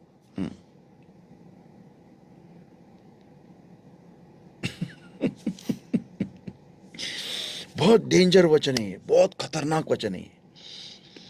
Okay, whosoever therefore shall break one of these least commandments। अभी तोड़ा तो तोड़ा, लेकिन तोड़ा है तो और तू लोगों को भी सिखा रहा है। क्यों सिखा रहा है? Okay, he shall be called the least in the kingdom of heaven। वो स्वर्ग के राज में सबसे छोटा कहलाएगा। मीन्स मैं खुद तो नंगा हो गया हूं, नग्न हूं, और मेरी नग्नता छुपाने के लिए मैं लोगों को भी नंगा कर रहा हूं, ताकि अगर मैं अकेला नंगा आऊंगा तो सब लोग बोलेंगे अरे नंगा है। जी हाँ। अगर सब लोग नंगे आएंगे तो कोई बोलेगा नहीं मैं नंगा हूं। ये ऐसा है। तो बेसिकली यहाँ पर बहुत ही खतरनाक पॉइंट है। मीन्स अगर मैं परमेश्वर के वचन का उल्लंघन कर रहा हूँ, ठीक है मैं कर रहा हूँ, और मेरा पाप सबको मालूम हो गया है, तो मेरे पाप को कैसे पचाऊं, कैसे क्या करूं? तो मैं वचन में से कुछ तो भी निकालता हूं, एक पॉइंट, उसको मैं फोल्ड करता हूं मेरे तरीके से, मैं इसको ट्विस्ट टर्न करता हूं और लोगों को सिखाता हूं, ताकि सारे लोग वही करने लगे तो मैं पापी दिखूंगा नहीं। करेक्ट। राइट। तो ये बेसिकली ये है। ओके। तो मसलन अभी फॉर एग्जांपल मैंने टैटू कर लिया, तो अभी सब लोग बोले अरे पास्टर टैटू कर लिया, तो फिर सब बोलेंगे यार पास्टर पापी बन गया, अभी क्या पास्टर ने ऐसा कैसे कर लिया? तो फिर मैं मेरे पाप को बचाने के लिए क्या करूंगा? परमेश्वर ने खुद हमें उसके हथेलियों पे एंग्रेव किया है, तो परमेश्वर ने खुद हमारा टैटू उसके हाथ पे लिया है, तो परमेश्वर ने खुद टैटू कर लिया है, तो हम भी टैटू कर सकते हैं। मैंने वचन को ट्विस्ट कर लिया, खत्म हो गया, दैट खत्म, दी एंड। क्योंकि मेरा ईगो बीच में आता है, मेरा ईगो, खुद का गर्व। या कि मैं कैसे बोलूं कि मैं पापी हूं। मैं कैसे बोलूं मैं पापी हूं? I am prophet and pastor Elvin Ramtek, how will I say I am a Sinner? तो ठीक है, तू आज नहीं बोलेगा, लेकिन प्रभु उस दिन सबके सामने खोले में बोल देगा कि वो तुझे पहचानता नहीं है। तो एनीवेज, तो ये जो वचन है ना, फिर आगे लिखा है, but whosoever shall do and teach them the same shall be called great in the kingdom of haven. यहाँ पर ये लिखा नहीं है कि जो ये करेगा और सिखाएगा और जिसकी कलीसिया बहुत बड़ी होगी वही परमेश्वर के राज्य में बड़ा कहलाएगा, ऐसा कुछ लिखा नहीं है। लेकिन लिखा है, परंतु जो कोई उनका पालन करेगा और उन्हें सिखाएगा वही स्वर्ग के राज्य में महान कहलाएगा। या मुझे अच्छी तरह से याद है कि मैं एक गलती कर रहा था मेरी लाइफ में ओके। और मुझे एक किसी पास्टर ने एक बार फ़ोन करके पूछा था कि पास्टर आप ये कर रहे हो तो ये वचन के अनुसार सही नहीं है, तो आप ये क्यों कर रहे हो? तो मैंने उनको सीधा बोल दिया था, मैं अगर गलत कर रहा, इसका ये मतलब नहीं तुम भी करो। ओके। तो मैंने उनको क्लियर कट बता दिया था कि मैं गलत जा रहा हूँ, मैं गलती कर रहा हूँ, मुझे उसमें से बाहर निकलना है या नहीं निकलना है। परमेश्वर मेरे साथ डीलिंग कर रहा है, परमेश्वर मेरे साथ मुझे सुधार रहा है। तो अगर आपको मेरे गलती के बारे में मालूम पड़ गया है, इसका ये मतलब नहीं है कि तुम भी वो करो क्योंकि मैं कर रहा हूँ। मैं कोई नहीं है। और बहुत बार लोग मुझे बोलते हैं ना कि मराठी में कहते हैं पाळक साहब, यू नो, पास्टर साहब। तो मैं हमेशा उनको बोलता हूँ साहब ऊपर है, पास्टर नीचे है। ओके। तो बहुत बार बोलते हैं ना लोग द मैन ऑफ गॉड। तो मैं उनको ये बोलता हूँ गॉड ऊपर है, मैन नीचे है। तो मुझे वो टाइटल मत दो, आई एम नॉट परफेक्ट। एक बार मैंने ये बहुत बार किया है बेसिकली। और एक ब्रदर है जो मुझे उन्होंने बहुत बार बोला भी है कि आप ये क्यों बोलते हो? मैं हमेशा ये बोलता था ना कि मैं प्रीचिंग क्यों कर रहा हूँ, क्योंकि मैं बहुत भारी इसलिए नहीं, क्योंकि मैंने कोई गलतियाँ की नहीं इसलिए नहीं, क्योंकि मैं पास्टर इसलिए नहीं, मैंने बहुत सारी गलतियाँ की है, बहुत सारी। और मैं उसमें से बाहर कैसे आया हूँ ये सिखाने के लिए मैं प्रीचिंग करता हूँ। तो वो ब्रदर हमेशा मुझे बोलते थे आप ऐसा क्यों बोलते हो कि आप गलती आपने की है? बोले मैं इसलिए बोलता हूँ क्योंकि मैं लोगों को ये बताता हूँ कि जब अगली बार मैं गलती करूँ तो मुझे पत्थर मत मारो। I give them that I give them that what you can say, that leverage or that assumption beforehand that I can make an error. मैं लोगों को पहले ही बताता हूँ कि मैं गलती कर सकता हूँ। हाँ, जैसे वो एक गाड़ी में शॉक ऑब्जर्वर रहते हैं, नई गाड़ी जब कंपनी से बन के आती है उसमें पहले से शॉक ऑब्जर्वर डालते हैं वो लोग। वो ऐसा नहीं ना कि तुम खड्डे में जाने के बाद में शॉक ऑब्जर्वर डालते हैं, नहीं, वो पहले से डाल के रखते हैं। मालूम है आगे खड्डे में से जाएगी ही गाड़ी, खड्डा आएगा ही रास्ते में, तो पहले से डाल के रखते हैं। वैसे मैं पहले से लोगों को एक शॉक ऑब्जर्वेंट दे के रखता हूँ कि बाबा मेरे से हो सकता है, ये मैं इंसान हूँ, I am not perfect. Actually ये हर एक पास्टर ने अगर खुद को जमीन पे रखा ना, तो बहुत आसान हो जाएगा मसीह का कार्य, बहुत आसान हो जाएगा। फिर लोग है ना, वो पास्टर को हीरो नहीं मानेंगे। क्या मैं एक बात बताना चाहता हूँ लोगों को ये मालूम नहीं है शायद, ये मेरी मंशा है कि ये जो टीचिंग है ना, ये हर कलीसिया में हर बिलीवर ने सुननी चाहिए। आपको मालूम है आपके पास्टर लोग गिरते क्यों है? आपको बताता हूँ। आपके पास्टर पाप क्यों करते हैं, आपको बताता हूँ। उसके पीछे का 90% कारण आप लोग हैं, कलीसिया है। और बोलेंगे हम क्या, हम कैसे, क्या बताता हूँ। जब कभी भी आप आपके पास्टर की मूर्ति बनाते हो ना, कि अरे हमारा पास्टर, हमारा पास्टर, हमारा पास्टर, वाह वाह वाह वाह, तो परमेश्वर कहता है अच्छा, मेरे अलावा तुम्हें और एक खुदा मिल गया, रुको मैं तुमको दिखाता हूँ तुम्हारा खुदा क्या करता है। फिर परमेश्वर उसको गिरने देता है, और फिर आप बोलते हो अरे कैसा पास्टर मिला। हाँ, फिर आप बोलते हो अरे यीशु मसीह अच्छा है। हाँ, यीशु मसीह ने खुद बोला कि जब उसके पास एक आदमी आके बोला यू ओ गुड टीचर, तो प्रभु ने खुद बोला there is none good except heavenly father. या तो बाबा मेरे को कोई अच्छा मत बोलो, खाली पीली मैं पाप में गिरूंगा। तो that is the point, you know. तो बेसिकली हर एक पास्टर ने जब वचन सुनाते हैं, उन्हें उस अनुभव में से जाना बहुत जरूरी होता है। They have to go through the process, the churning process, the crushing process, wherein which that olive is crushed and oil is removed, and that is the anointing, and that is what creates the character of the Lord Jesus Christ in the person, in the pastor. Amen. और हर एक pastor जो है या फिर जो भी संदेश देता है, उन्हें वो कुचले जाने के प्रक्रिया से गुजरना है, ताकि गुजरना चाहिए, गुजरना ही चाहिए, ताकि वो जो तेल है वो निकले, जो अभिषेक है वो आए, तो और उसी से तो फिर सबसे बेहतरीन संदेश बाहर आ सकते हैं। आमेन, आमेन, आमेन। जो और वो नहीं, उस सेवक में वो यीशु मसीह का कैरेक्टर डेवलप होगा, गुणधर्म। वो मैसेज तो भारी आएगा ही आएगा, लेकिन वो जो सेवक है, जो इंस्ट्रूमेंट है, जो वेसल है, जो बर्तन है, जो पास्टर है, वो बेहतरीन बन जाएगा, वो यीशु मसीह के कैरेक्टर में और गहरा बन जाएगा, यानी यीशु मसीह उसके जिंदगी के द्वारा झलके। Yes yes. तो बेसिकली ये कब होगा, जब मैं खुद की जिंदगी चट्टान पे बांधूंगा एज अ पास्टर। हर एक पास्टर एक बिलीवर होता है, करेक्ट। हर एक पास्टर। मुझे याद है, मैं उस दिन बहुत साल पहले की बात है, मैं एक यूट्यूब पे एक प्रीचर को सुन रहा था। Is a I don't know, is very famous, लेकिन उसका नाम मुझे याद नहीं है। Is I think is a Chinese guy और समबडी।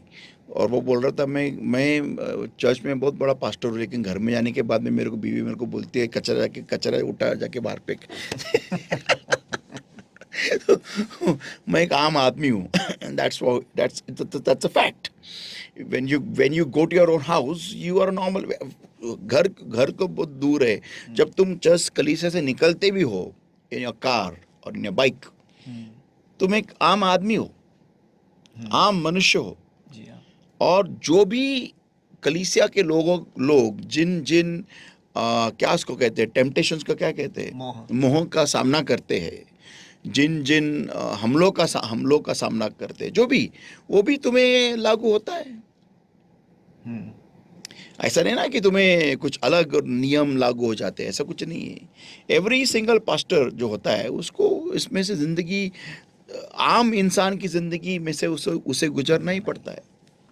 ओके, तो ये जरूरी होता है कि हर एक पास्टर ने उस चट्टान के द्वारा ही कलीसिया को बांधना चाहिए। बहुत जरूरी है, बहुत जरूरी है। कुछ भी यहाँ वहाँ का एक्स्ट्रा मटेरियल, हाँ चलो, अगर तुम्हारा पॉइंट प्रूव करने के लिए तुम एग्जांपल देते हो, तुम कोई कहानी बताते हो, तुम कोई बाहर का कोई उदाहरण देते हो, या फिर तुम कोई एनकरेजिंग वर्ड देते हो, वो बात अलग होती है। लेकिन एक अलग ही टीचिंग देना जिसके वजह से लोग परमेश्वर से दूर हो जाए, जिसकी वजह से लोग परमेश्वर से डिस्कनेक्ट हो जाए, ये डेंजर है। तो यीशु मसीह ने जब बोला ना कि on this rock I will build my church, okay, वो खुद के बारे में बात कर रहा था। और वो जो कलीसिया है वो चट्टान के हर एक जो मटेरियल है उससे ही बांधा जाना जरूरी है। बहुत इंपॉर्टेंट है। ओके, और अभी मैं और थोड़ा गहरा जाता हूँ। अभी यहाँ पर हम देखते कि यीशु मसीह ये बात कह रहा है और पतरस और उनके चेले सुन रहे, ओके। लेकिन जब आप कलीसिया को देखते हो, पहली कलीसिया एक्ट्स में देखते हो, उनके द्वारा इतने महान कार्य क्यों हुए? What is the reason behind it? आज की तारीख में उतने कार्य नहीं हो रहे, लेकिन हाँ, कैथरीन कुलमन थे, देन देयर वाज ये अपना ओरल रॉबर्ट्स, देन मैनी, मैं तो उनके नाम भी नहीं जानता हूँ, उनके बोंके है, फिर बहुत है जो, लेकिन गिने चुने लोग थे जिनके द्वारा परमेश्वर महान कार्य कर रहा था। महान मीन्स अमेजिंग, ओके। लेकिन आज की तारीख में इतने नहीं हो रहे। उसके पीछे का कारण क्या है? अगर आप बुक ऑफ एक्ट्स ध्यान से पढ़ोगे तो उन्होंने आप हम देखेंगे अगले इस स्टडीज में कि वो है ना हर वक्त टीचिंग ऑफ द वर्ड, उस बात को ज्यादा वो अहमियत देते थे। वचन के सिखाने को, वचन के द्वारा सिखाने को, वचन के द्वारा सीखने को, वचन के द्वारा सीखने को, उसको वो ज्यादा अहमियत देते थे। और इसके वजह से कलीसिया बढ़ने लगी थी। तो आप जो अभी कह रहे हो कि कलीसिया को बांधने के लिए जो इस्तेमाल होता, जो धातु है, वो उस चट्टान से ही होना चाहिए। तो ये लोग यही कर रहे हैं, उस चट्टान से लेकर कलीसिया बांधे, चट्टान से लेकर कलीसिया बांधे, चट्टान से लेकर कलीसिया। Yes, very important. वचन बहुत जरूरी होता है।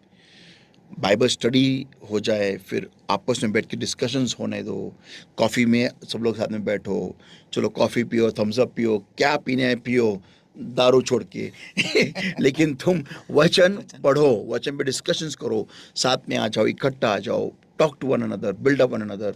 मैं कभी कभी सोचता हूँ ये जो टीवी आया है ना, और वो प्राइम टाइम होता है 8 o'clock, रात के 8 बजे के बाद, ओके, ये जो टाइम था ना पहले के टाइम में, जहाँ पर टीवी मोटा होता था और आदमी पतला था, ओके, और रिमोट नहीं था, ओके, और बहुत ही कम कार्यक्रम होते थे टीवी पे, तब हम देखते कि चर्चेस में बहुत लोग वचन पे ज्यादा उनका ध्यान था, ओके। लेकिन आज की तारीख में वैसा नहीं है।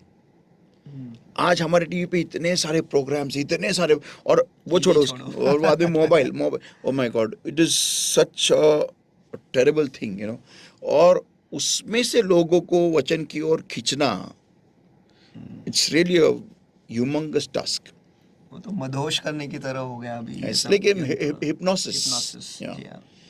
हिप्नोसिस है वो।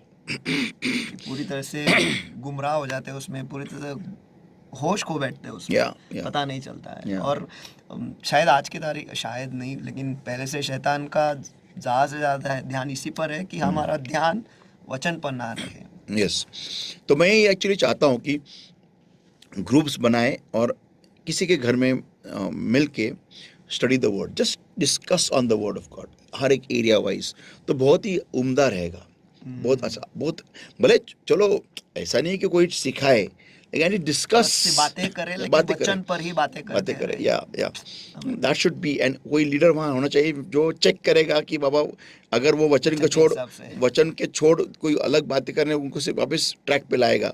ऐसा हम वो जिन्हें था ना वो रिकॉर्ड चेंजर, वो जो था, वो जब वो ट्रैक के बाहर जाते थे तो वो उठा के वापस ट्रैक पे, तो वो एक करने का एक लीडर वहाँ होना चाहिए, और जो हर एक बार वचन पे तुम्हें लेके आए, दैट्स इट। मैं कहता हूँ बहुत बड़ा कार्य हम देखेंगे पवित्र आत्मा का, because the Holi spirit flows with the word of God.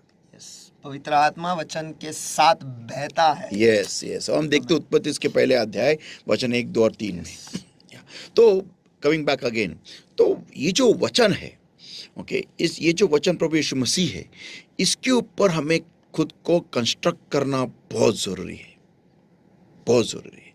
उसके ऊपर और उसके द्वारा, मीन्स फॉर एग्जाम्पल, अगर मेरी ज़िंदगी में समझो एक विभाग है जो वचन के अनुसार सही नहीं है, मुझे मालूम है मैं क्या कर रहा हूँ, एक पास्टर होने के नाते और एक आम विश्वासी होने के नाते मैं क्या कर रहा हूँ, मैं जानता हूँ कि ये गलत है।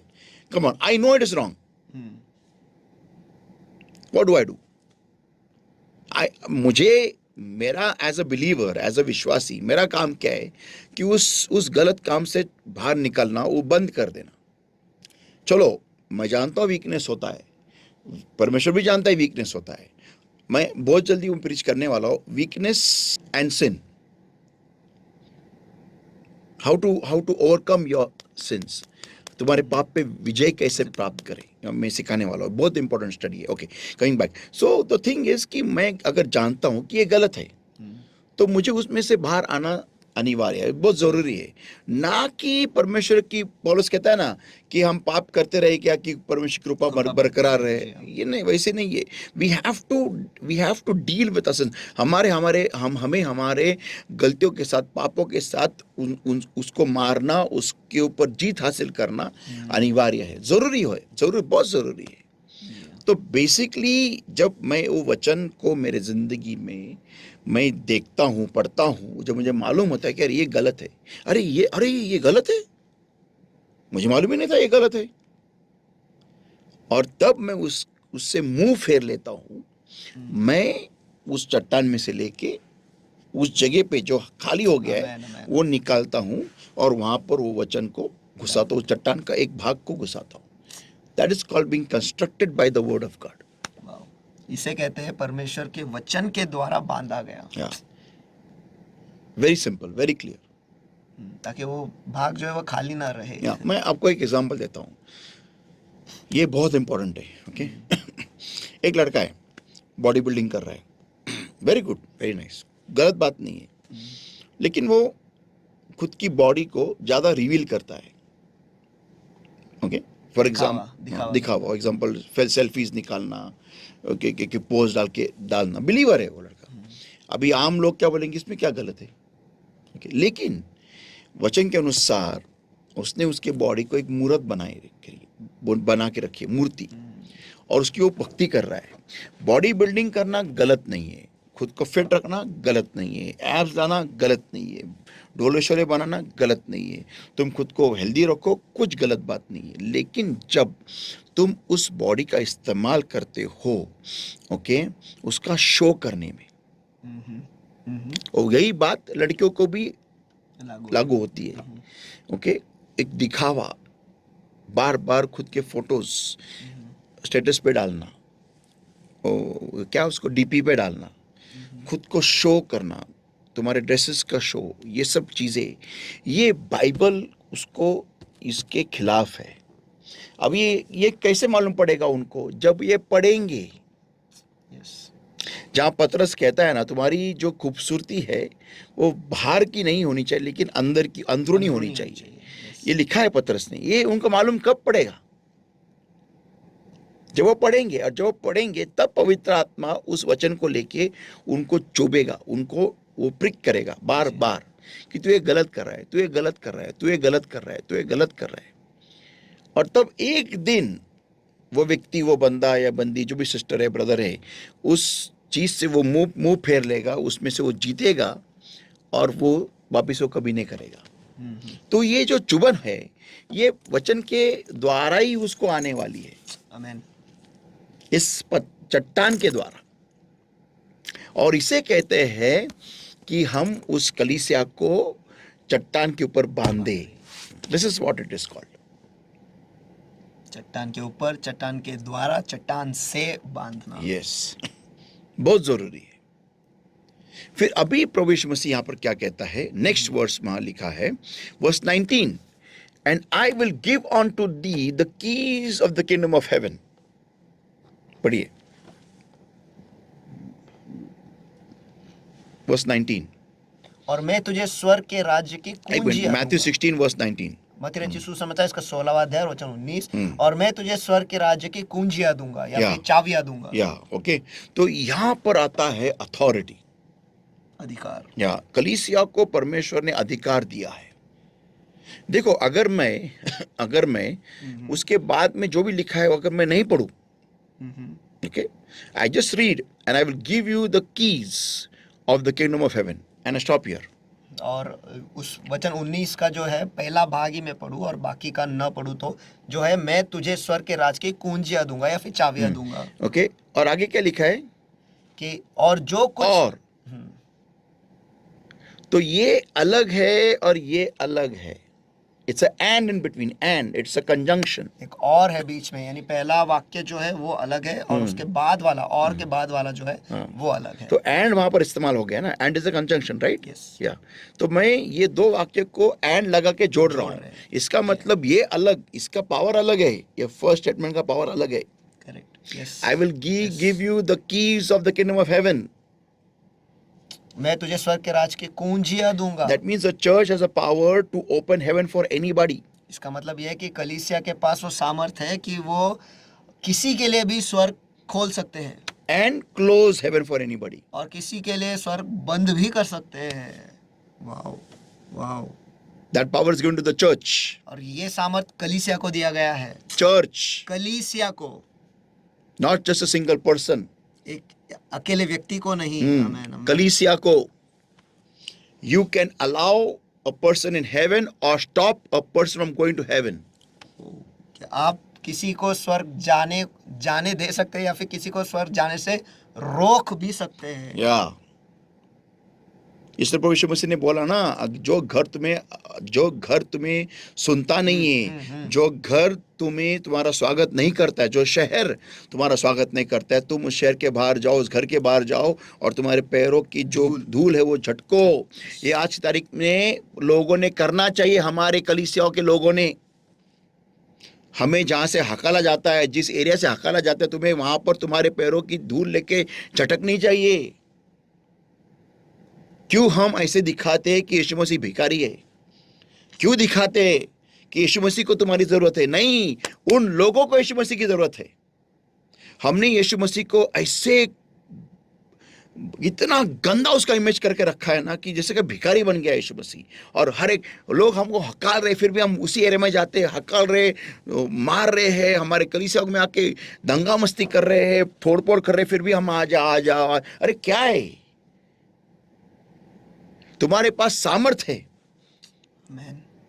तुम्हारे पास चाबी है, किसी के लिए भी स्वर्ग खोलना या किसी के लिए स्वर्ग बंद करना।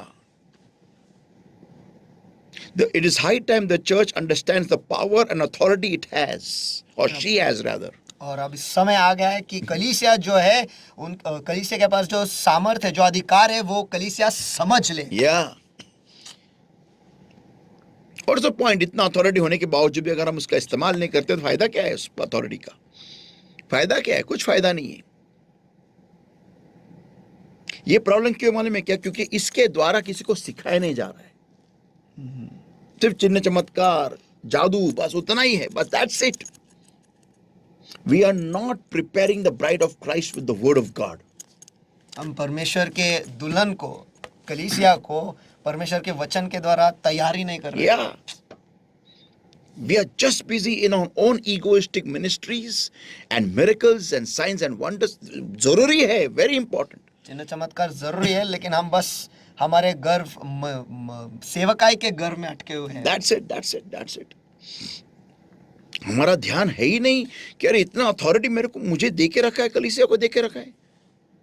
पास्टर, यहाँ पे वो वचन बहुत सही फिट होता है कि अज्ञानता की वजह से मेरे लोगों का नाश हो रहा है। So that's the problem. पता ही नहीं ये सब कुछ है। I'll give unto thee the keys of the kingdom of heaven. स्वर्ग के राज की कुंजियां या चाबियां दूंगा। And that is the baptism of the Holy Spirit. पवित्र आत्मा का बपतिस्मा है।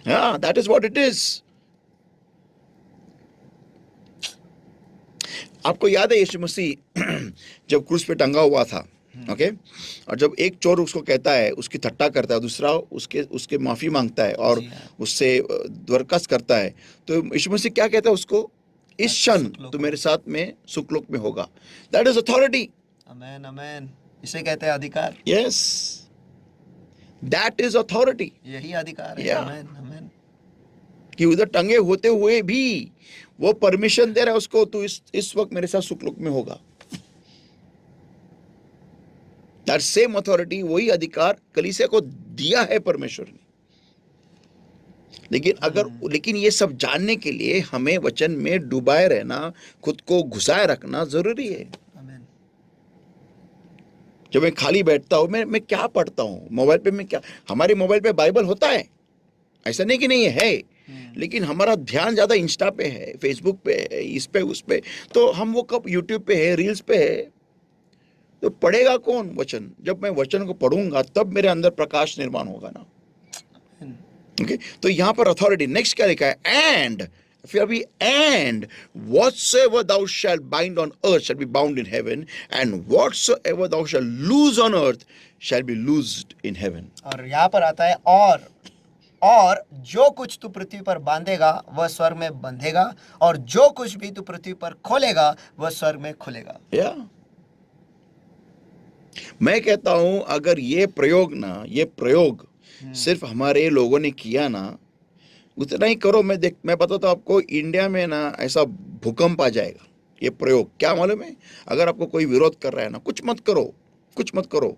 सिर्फ वहां खड़े होकर इतना जोर से दुआ करो कि प्रभु यीशु मसीह, देखो ये क्या कर रहे हैं, तो इनके पास देख ले, और चले जाओ वहां से. मैं चैलेंज मार के बताता हूं, लोग डरेंगे नेक्स्ट टाइम. कि लोगों को ना, मैं बताता हूं आपको, वो यीशु मसीह को जानते हैं.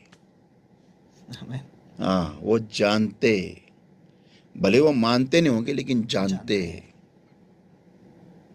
लोगों को क्रिश्चियन लोगों से प्यार नहीं है, लेकिन लोगों को यीशु मसीह से प्यार हो ना हो, लेकिन डर है. उसके बाद में अगर कुछ उनके जिंदगी में होता है ना, वो वापस कभी हिम्मत नहीं करेंगे किसी कलीसिया में जाके तोड़फोड़ करने की. लेकिन हमारे लोग ये करते नहीं है. ये प्रॉब्लम है, क्योंकि ये बल और ये ताकत और ये जो क्या उसको कहते हैं, गट्स, धैर्य, ये सिर्फ पवित्र आत्मा के द्वारा ही आता है. क्योंकि he is a spirit of sound mind and boldness, not of fear. Amen. क्योंकि वो भय का आत्मा नहीं है, लेकिन धैर्य का आत्मा है। यस. आमेन आमेन आमेन। ये हम लोग नहीं करते, लेकिन करना चाहिए. डर जाएगा पूरा देश यीशु मसीह से कि यार नहीं, ऐसा है वो ताकत. तो बेसिकली अभी ये जो होता है ना, ये कब होता है? जब हम वचन को हमारे कलीसियाओं में ठीक से सिखाएंगे, तब होता है. आइए हम पढ़ेंगे ज़करिया इसका 4 अध्याय वचन 6 से 7. Zakaria chapter 4 verses 6 to verse 7. Then he answered and spake unto me, saying, This is the word of the Lord unto Zerubbabel, saying, Not by might nor by power, but by my spirit, saith the Lord of hosts. Who art thou, O great mountain? Before Zerubbabel thou shalt become a plain, and he shall bring forth the headstone thereof with shoutings, crying, Grace, grace unto it. Hallelujah. Zakaria इसका 4 अध्याय वचन 6. तब उसने मुझे उत्तर देकर कहा, जरुब्बाबेल के लिए यहोवा का यह वचन है, न तो बल से और न शक्ति से, परंतु मेरे आत्मा के द्वारा होगा। मुझ सेनाओं के यहोवा की यही वचन है। और वचन 7, ए बड़े पहाड़, तू क्या है? जरुब्बाबेल के सामने तू मैदान हो जाएगा, और वह चोटी का पत्थर यह पुकारते हुए आएगा, उस पर अनुग्रह हो, उस पर अनुग्रह हो। आमेन.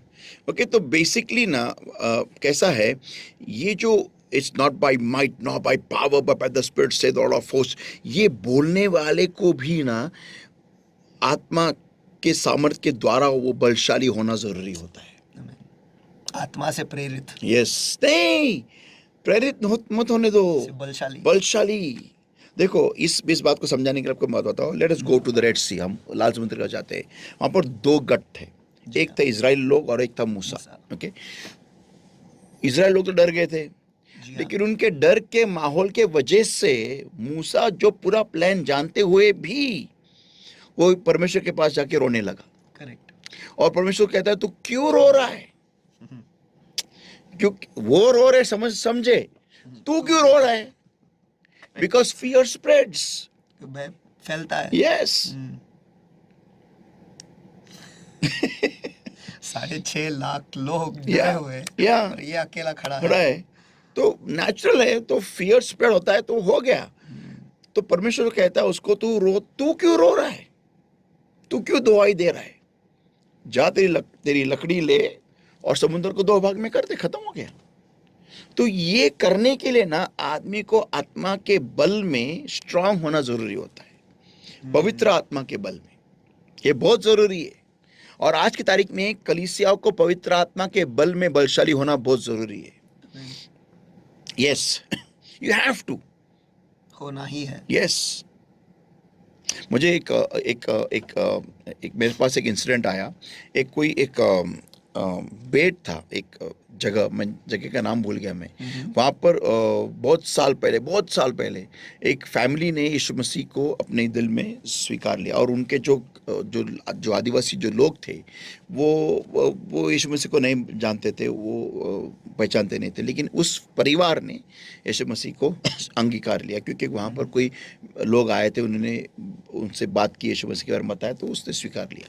तो उसके वजह से उसके जो कबीले के लोग थे उसके खिलाफ में हो गए, जो उसका जो कबीले का सरदार था वो भी खिलाफ में हो गया, और वो उसको चिल्लाने लगे, उसको विरोध करने लगे। फिर उन्होंने बोला कि तेरे हम बेटी को और बीवी को मार डालेंगे अगर तूने यीशु मसीह को छोड़ा नहीं। तो उसने बोला नहीं, मैं नहीं छोड़ने वाला। तो उन्होंने उसकी बेटी को और बीवी को मार डाला। फिर बाद में उसने उसको भी मार डाला, क्योंकि उस यीशु मसीह को छोड़ा नहीं। उसके बाद में जो कबीले का जो सरदार था वो सोचने लगा कि यार ये आदमी, ये यीशु मसीह में ऐसा क्या है कि ये आदमी ने खुद की जान भी दी लेकिन छोड़ा नहीं उसने उसको। तो वो यीशु मसीह के पास दुआई करने लगा, दुआ करने लगा, वो आदमी कबीले का सरदार, कि मुझे यीशु मसीह को जानना है। और फिर उसने यीशु मसीह को जब जाना था, अभी पूरा का पूरा जो उनका जो आइलैंड है वो यीशु मसीह के पास आ गया है। तो परमेश्वर कैसे भी काम करेगा, लेकिन जब पवित्र आत्मा का सामर्थ आता है तो कुछ ना कुछ होगा ही। करेक्ट। सो ये जो सामर्थ है ना, ये सामर्थ आज कलीसियाओं में नहीं है। हम सिर्फ ये सामर्थ है ना, चिन्ह और चमत्कार तक ही सीमित है। I feel this power is not used to destroy the powers of darkness. मुझे लगता है कि इस सामर्थ का इस्तेमाल ही नहीं हो रहा है अंधकार की नहीं, ताकतों को। इस्तेमाल ही नहीं हो रहा है, नहीं, इस्तेमाल नहीं हो रहा है, इस्तेमाल ही नहीं हो रहा है। नहीं, इस्तेमाल नहीं हो रहा है। हाँ, इस्तेमाल नहीं हो रहा है। हाँ, ये अंधकार दो वाक्यों में फर्क है। इस्तेमाल ही नहीं हो रहा है, इसका मतलब ये है कि मैं इस्तेमाल गलती से नहीं कर रहा हूँ। नहीं, अब क्योंकि ये सिर्फ चिन्ह चमत्कार तक ही सीमित है, मैं ऐसा मेरा कहने का नहीं मतलब नहीं होता है। नहीं, वापिस वो सेंटेंस बोलो, इस्तेमाल ही नहीं हो रहा है, इसके साथ इस्तेमाल नहीं हो रहा है। नहीं, ये बोल के करो। और पवित्र आत्मा का सामर्थ जो है वो इस्तेमाल ही नहीं हो रहा है हाँ, अंधकार के ताकतों का नाश करने के लिए। हाँ, ये इस्तेमाल ही नहीं हो रहा है ना, ये गलती से नहीं हो रहा है, लेकिन इस्तेमाल नहीं हो रहा है ये जानबूझ के मैं नहीं कर रहा हूँ। ओके। हाँ, मेरा ध्यान सिर्फ चिन्ह चमत्कारों के पास ही है, क्योंकि इससे मेरा कांग्रेगेशन बढ़ता है, इससे मेरी मिनिस्ट्री बढ़ती है, और इससे मुझे ताइत और ऑफरिंग ज्यादा आता है। लेकिन अगर मैंने अंधकार के ताकतों के खिलाफ में युद्ध छेड़ लिया तो मेरे कलीसिया पे हमले शुरू हो जाएंगे, यस। और मेरे लोग भाग जाएंगे, तितर बितर हो जाएंगे।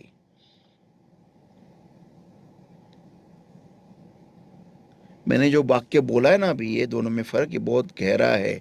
जो लोग इन आखिरी दिनों में बाइबल स्टडी करने वाले लोग हैं, और जो लोग सच्ची में परमेश्वर की बाट जो रहे, यीशु मसीह की बाट जो रहे, खुद को तैयार कर रहे, ये वाक्य को अगर आप सच्ची में ध्यान से सुन के उसको गहराई में रिपीट करके 10 बार में बोलो, 100 बार ये सेक्शन को देखो और सुनो, आपको समझ में आएगा मैं आपको क्या बताने की कोशिश कर रहा हूँ, पवित्र आत्मा क्या बताने की कोशिश कर रहा है।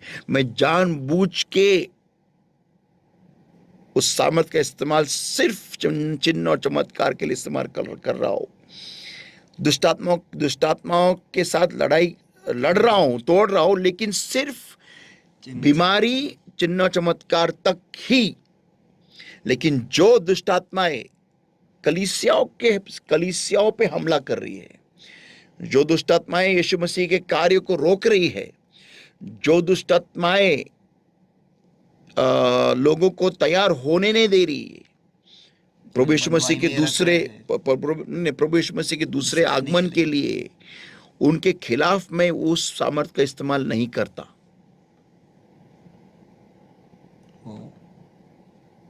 I have kept it limited only to miracles and signs and wonders. मैंने उसे बस चिन्ह चमत्कार तक ही सीमित रखा है, Because that makes my ministry grow. क्योंकि उसकी वजह से मेरी सेवकाई बढ़ती है, इसलिए वही तक जहाँ पर चिन्ह है, चमत्कार है, चलो भाई वहाँ पर जाएंगे, यहाँ पर नहीं, कुछ नहीं होता ज़्यादा। सही है। और आपने जो शुरुआत की बात की थी पास्टर, मेगा चर्चेस में, वहाँ पे भी चिन्ह चमत्कार पर ही ज़्यादा जोर दिया जाता है। फोकस है, या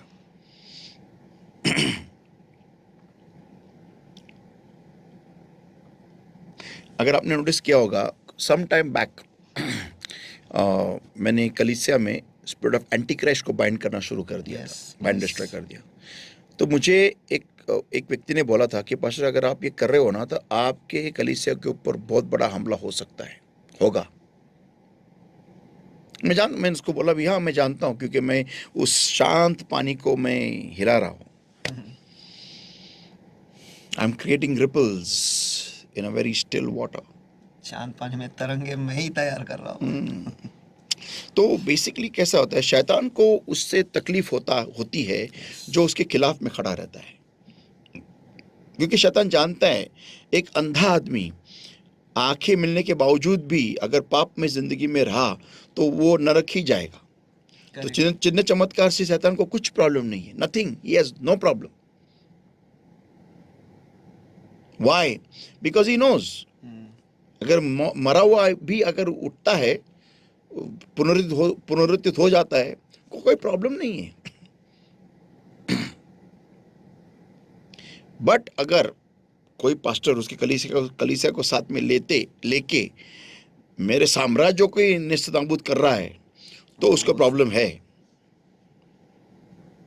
उसको उससे ही नहीं, को लोगों से ही नहीं, लेकिन उस पास्टर से ही नहीं, लेकिन उस कलीसिया के सर्विस से ही प्रॉब्लम है। सही। क्योंकि ये लोग मेरे साम्राज्य को हिला रहे हैं। मेरी जो पकड़ है एरिया पे, देखो एरिया पे, इलाके पे उसे हिला रहे, ढीला कर रहे हैं। या सो ये जो है ना, ये पावर का इस्तेमाल, देखो मैं आपको एक एग्जांपल देता हूँ। अभी आपके पास सबके घर में लाइट चमक रही है, वेरी गुड, लेकिन कोई बंदे हैं जो लाइट का इस्तेमाल उस पावर का इस्तेमाल करके कोई आग लगाने की कोशिश करेंगे, कुछ हट के, बाकी के लोग नहीं करेंगे। 99% लोग उसमें से उस वायर को लेके, लाइव वायर को लेके आग ने जलाएंगे ना। लेकिन कोई लोग होते हैं जो ये करते हैं। तो सरकार को किससे प्रॉब्लम होती है? ये लोग जो आग लगाएंगे उस लाइव वायर को लेके, है कि नहीं? ऐसा। तो ये है वो। तो चिन्ह चमत्कार हो रहे, लोगों को चिन्ह चमत्कार मिल रहे, शैतान बोलते हैं हाँ होने दो, कोई प्रॉब्लम नहीं। लेकिन जहां पर लोगों की जिंदगी सुधरने जा रही है, ये गलत है, ये डेंजरस है। क्योंकि ये मेरे लोगों को मेरे से अलग कर रहा है, शैतान बोलता है। क्योंकि यहाँ लाइफ सुधर रहा है ना, पापों के ऊपर काबू हो रहा है, पापों के ऊपर विजय आ रहा है, लोगों की जिंदगी 180 डिग्री टर्न हो रही है। तो ये डेंजरस है। हाँ, ये है वो। तो ये जो it's not by might, not by power, but by my spirit saith the Lord of host, ये बोलने वाला भी जो होता है ना, उसको आत्मा के बल में वो मजबूत होना चाहिए। तभी उसके सामने वो जो पर्वत है ना, वो सपाट भूमि हो जाएगा। तभी, नहीं तो नहीं होगा। Next, okay, Psalm 23 verse 5. This is amazing. Okay, thou preparest a table before me in the presence of Psalm 23 verse 5. Stotra 23 वचन 5. Thou preparest a table before me in the presence of mine enemies. Thou anointest my head with oil. My cup runneth over. और भजन संहिता 23 और वचन 5, तू मेरे दुश्मनों के सामने मेरे लिए मेज बिछाता है, तूने मेरे सिर पर तेल मला है, मेरा कटोरा उमड़ रहा है। या ये जो वाक्य है ना, मेरा कटोरा उमड़ रहा है, ये वापस एक अलग वाक्य है. Okay, my thou anointest my head with oil. तू मेरे सिर पर तेल मला है, तूने मेरे सिर पर तेल मला है, और आगे my cup runneth over. मेरा कटोरा उमड़ रहा है। Means what? It is a state of overflow. और ये भरकर बहने का एक स्थिति है। स्थिति है, और ये जो स्थिति है ना, ये पवित्र आत्मा के सामर्थ्य के बारे में बात कर रही है, आमीन। जो आज की कलीसिया में नहीं हो रही है. सी वन थिंग आपको ध्यान देना है. जो पहले की कलीसिया थी ना, उनमें चिन्ह चमत्कार होते थे. Yes.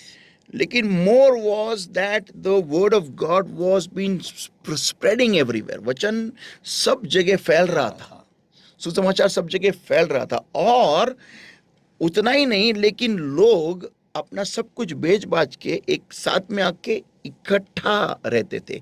ये हमें नहीं देखने मिल रहा है आज की तारीख में. क्या मैं नहीं कह रहा हूं तुम प्रॉपर्टी बेचो और साथ में कह रहा हूं, मैं नहीं कह रहा हूं. मैं ये कह रहा हूं कि जो लोग एक यूनिटी, एकता. हाँ. तो मैंने last to last Bible study में बोला था कि पहले का जो शाऊल था, उसने लोगों को पूरी दुनिया में फैला दिया, लेकिन आज का जो शाऊल आ रहा है, वो सबको इकट्ठा कर रहा है, यूनिटी कर रहा है. And that's good, that's very great. क्योंकि आज की तारीख में कलीसिया में यूनिटी की तरह, क्योंकि प्रॉब्लम ये है ना कि वचन के द्वारा कोई सिखाता नहीं है. देखो, जब हमारा एक ही किताब रहेगा ना, और जब बोलने वाला पवित्र आत्मा ही रहेगा ना, तो यूनिटी आ जाती है. आमीन, आमीन. मैं आपको एग्जांपल देता हूं.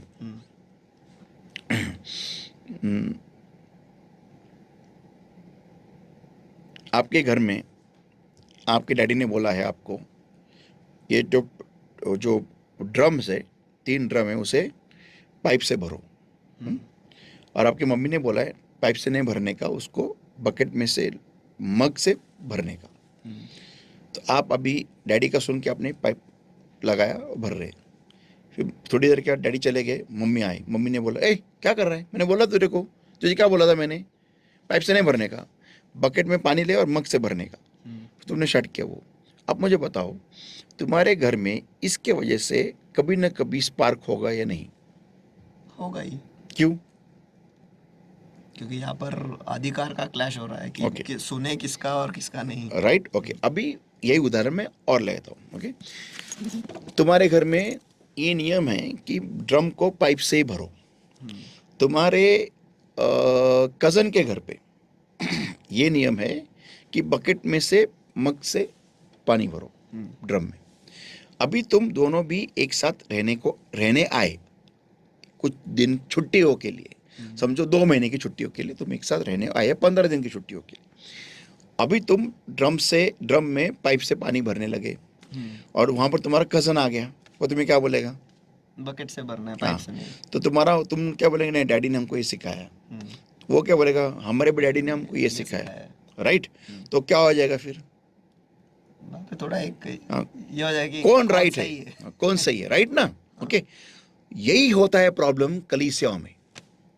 एक ही वचन को हर एक कलीसिया में अलग अलग हिसाब से सिखाया जाता है. लेकिन अगर सिखाने वाला पवित्र आत्मा ही होगा, एक ही तरीका होगा. करेक्ट. आमीन. यही वो प्रॉब्लम है. इसलिए लोग यूनाइटेड नहीं आ सकते. यही प्रॉब्लम है. और क्योंकि डॉक्ट्रिनल क्लैशेस होते हैं.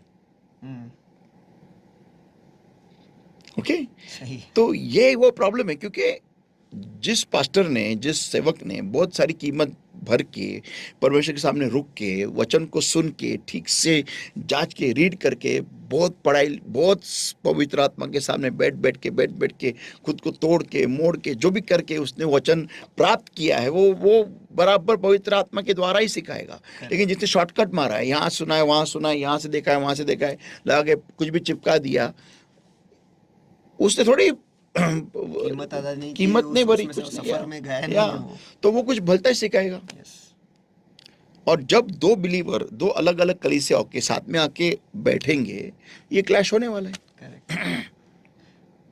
दोनों के मन में सवाल होगा कि कौन सही और कौन गलत। नहीं, उल्टा ये सवाल नहीं, उल्टा ये होगा कि मैं ही सही हूँ। तो बेसिक इशू ये आता है ना, ये रनिंग ओवर जो कप होता है ना, ये तभी होगा जब कलीसिया खुद दुआ में, उपवास में बैठेगी कि मुझे परमेश्वर, मुझे भर, मुझे तोड़, मुझे मोड़, मुझे भर, मुझे और तू चाहिए।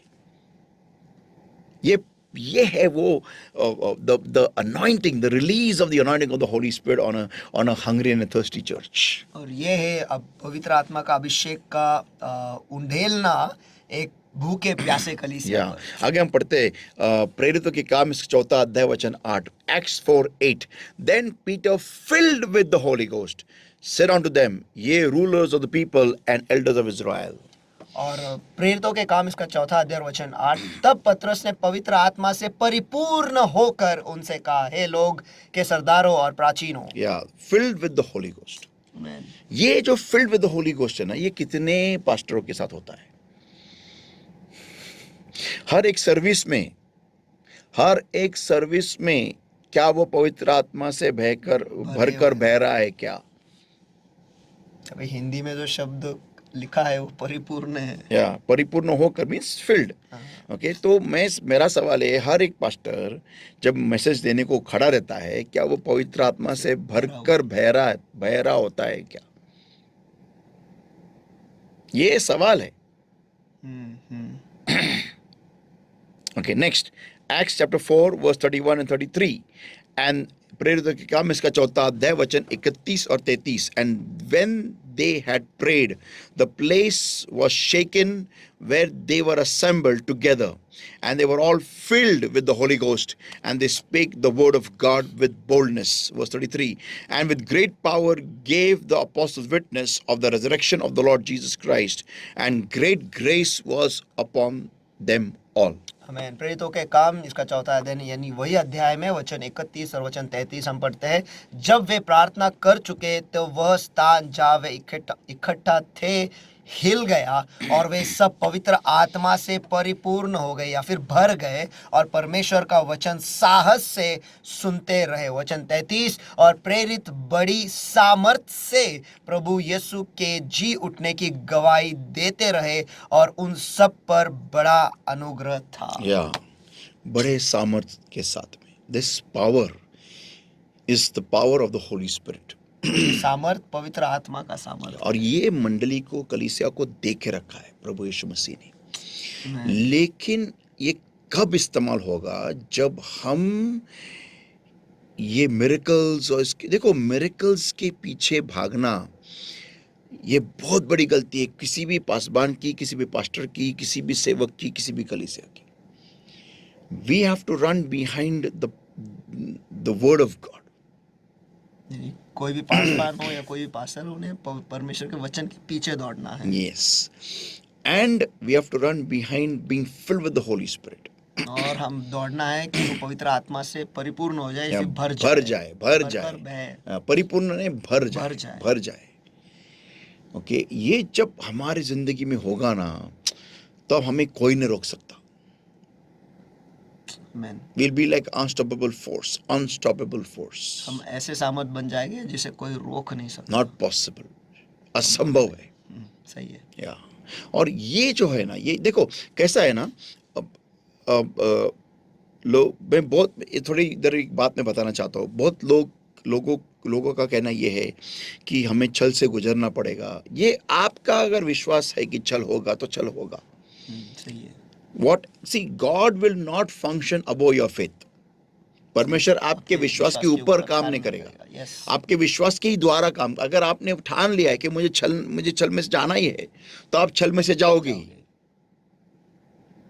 कोई जरूरी नहीं है कि आप छल में से जाए, क्योंकि यीशु मसीह को सूली पर लटका इसलिए आपको भी उसमें जाना पड़ेगा। कोई जरूरत नहीं है। ये किधर लिखा नहीं है प्रभु यीशु मसीह ने। हाँ, आपको छला जाएगा ये लिखा है, लेकिन किसको, ये आपके ऊपर निर्भर है। अगर आप समझो, अगर आप किसी भी कोई भी पवित्र स्थान, किसी भी अलग लोगों के धर्म के पवित्र स्थान के बाहर, या फिर किसी भी घर, किसी भी व्यक्ति को अगर आप उसके धर्म के बारे में बुरा भला कहते रहोगे, या फिर किसी को अगर आप जानबूझ के उसकी छेड़ निकालोगे, तो आपको छल में जाना पड़ेगा। अगर आपको कोई बोलता है यहाँ मत आओ, तो मत आओ, खत्म हो गया ना, मैटर ओवर है। यीशु मसीह ने खुद गगसंस के जगह में नहीं गया, जब बोला निकलो तो निकल गया। तो हमें अगर दिमाग में हमने ये ठान के रखा है कि हमको जाना ही है, तो जाएंगे। लेकिन अगर आपके जो चतुराई है, जो परमेश्वर का ज्ञान है, विजडम है, अंडरस्टैंडिंग है, नॉलेज है, रेवलेशन है, उसका इस्तेमाल करके अगर आपने खुद को बढ़ा लिया, अगर आप खुद बड़े हो गए और आप ऐसे मुकाम पे पहुंच गए जहां पर लोग आपके पीछे पागलों की तरह भाग रहे हैं आप में से कुछ पाने के लिए, तो कौन आपको चलेगा? सही, कोई नहीं चलने वाला आपको। उल्टा लोग बोलेंगे थोड़ा तुम्हारे प्रकाश में से हमको भी दो। हम चाहते आपके पास क्या है? कि कोई अंधकार में जीना नहीं चाहता, कोई नहीं चाहता है। सबको प्रकाश चाहिए, सबको उजियाला चाहिए। तो अगर मैंने ठान लिया है कि मुझे छल चाहिए, तो छल ही मिलेगा आपको।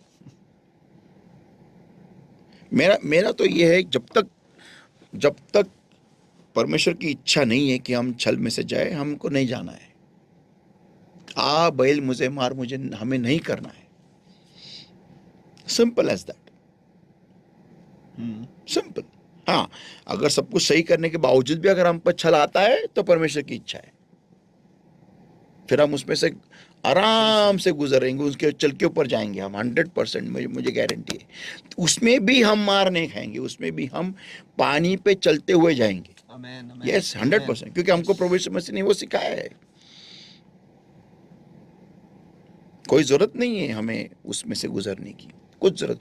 We have to understand this word of God. ये जो परमेश्वर का वचन है, ये हमें सिर्फ सुसमाचार नहीं बताता है, हमें अधिकार भी देता है। Amen. An authority has to be used. अधिकार का इस्तेमाल करना जरूरी होता है। Amen. Let's pray.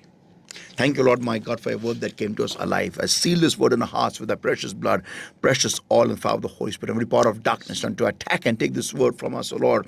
I bind and destroy and consume by the fire of the Holy Ghost, in the name of the Lord Jesus Christ of Nazareth, right now. And command power of darkness in the name of Jesus. Get out, come on, in Jesus' mighty name. Blessed Lord my God, I set the people free right now in Jesus' name, Lord my God, this moment right now. If anybody's sick in their bodies, O Lord my God, I command the sickness in the name of Jesus. Get out, come on, in Jesus' mighty name, Lord my God, I set the people free now in the name of Jesus, O Lord my God. Release a healing anointing, Lord my God. Just touch, heal that child of yours, Lord my God, and set them free in Jesus' name, Lord. And beloved Lord my God, I pray it was all to bring forth fruit 100-fold according to today's word and today's anointing, Lord. Thank you, Jesus, for your word that came to us alive, and so speaking to us for showing us, O Lord, what we need to change in our lives, O Lord my God. Help us to do it likewise, Lord, accordingly. In Jesus' name I pray and I ask. Amen. Amen, amen, Amen. Hallelujah. मुझे विश्वास है और भरोसा है कि आज के वचन के द्वारा आपको ये पता चला है कि खुदा ने कलीसिया के और किस तरीके से वो देखता है। उसका एक ही मुद्दा हमने देखा है, लेकिन इसमें से भी हमें ये पता चला कि क्या अधिकार खुदा ने हमें दे रखा है। एक परिवार होने के नाते, एक कलीसिया होने के नाते, एक व्यक्ति अकेला जो है वैसा नहीं, लेकिन एक परिवार, एक कलीसिया, हम क्या कर सकते हैं और हम कैसे सामर्थ बन सकते हैं। ऐसा सामर्थ जिसे कोई नहीं रोक सकता। Amen. चाहे वो कोई भी पर्वत हो, हमारे सामने वो ज़मीन हो जाएगी और वो वापस चिल्लाएगी, इनके लिए अनुग्रह हो, ऐसा होगा। क्योंकि वो बल से नहीं, सामर्थ्य से नहीं, पवित्र आत्मा के द्वारा बलशाली होंगे और पवित्र आत्मा के द्वारा चलाए जाएंगे और पवित्र आत्मा से वो भरे रहेंगे। ऐसे लोग होंगे। तो हमें क्या करना है और क्या नहीं करना आज हमें समझ में आया है। तो बस हमारा घर जो है, और विशेषकर मुझे लगता है आज का जो पूरा बाइबल स्टडी है वो सेवकों के लिए था, क्योंकि अगर सेवक सही हो जाए और सेवक अपनी जिंदगी इस पर बांध दे तो कलीसिया तो इस पर ही बंधेगी। आमेन, आमेन। 100%। और सेवक ही नहीं, अगर कोई परिवार में है तो परिवार का जो मस्तक है वो खुद को इस पे बांधे तो वो परिवार जो है वो बलशाली हो जाएगा। और हर एक परिवार अगर ये करेंगे तो सोचो इसके बारे में, कल्पना करो इसके बारे में कि कलीसिया कैसी दृढ़ रहेगी। आमेन। Awesome, awesome. अद्भुत अद्भुत सचमुच। ऐसे वचन पवित्र आत्मा ही हमें दे सकता है आमेन।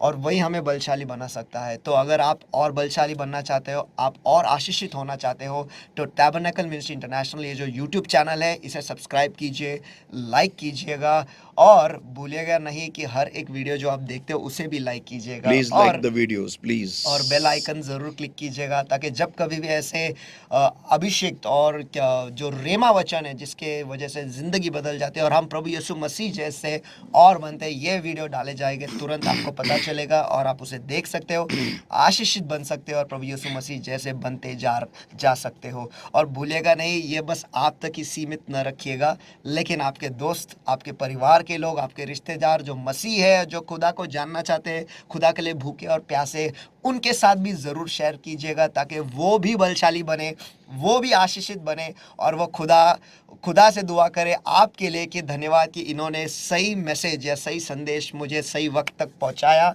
और मैं आज मेरी ज़िंदगी बदल गई है। तो मुझे विश्वास है, भरोसा है कि ये बाइबल स्टडी के द्वारा आप सभी जन आशीषित हो रहे, आपके कलीसिया आशीषित हो रहे। तो बने रहो, हमारे साथ जुड़े रहो, इस चैनल को सब्सक्राइब करते करो और हमारे साथ जुड़े रहो और परमेश्वर के साथ, उसके वचन के साथ आप जुड़े रहो और उस पर आपकी ज़िंदगी जो है वो बांधे ताकि कोई भी बाढ़ आए, कोई भी लहर आए, कोई भी तूफान आए, आप हिलेंगे नहीं क्योंकि आपकी नींव प्रभु यीशु मसीह पर बांधी गई है। आमेन। तो गॉड ब्लेस यू। फिर मिलेंगे अगले गुरुवार को इसी चैनल पर। Praise the Lord. Praise the Lord. Praise the Lord.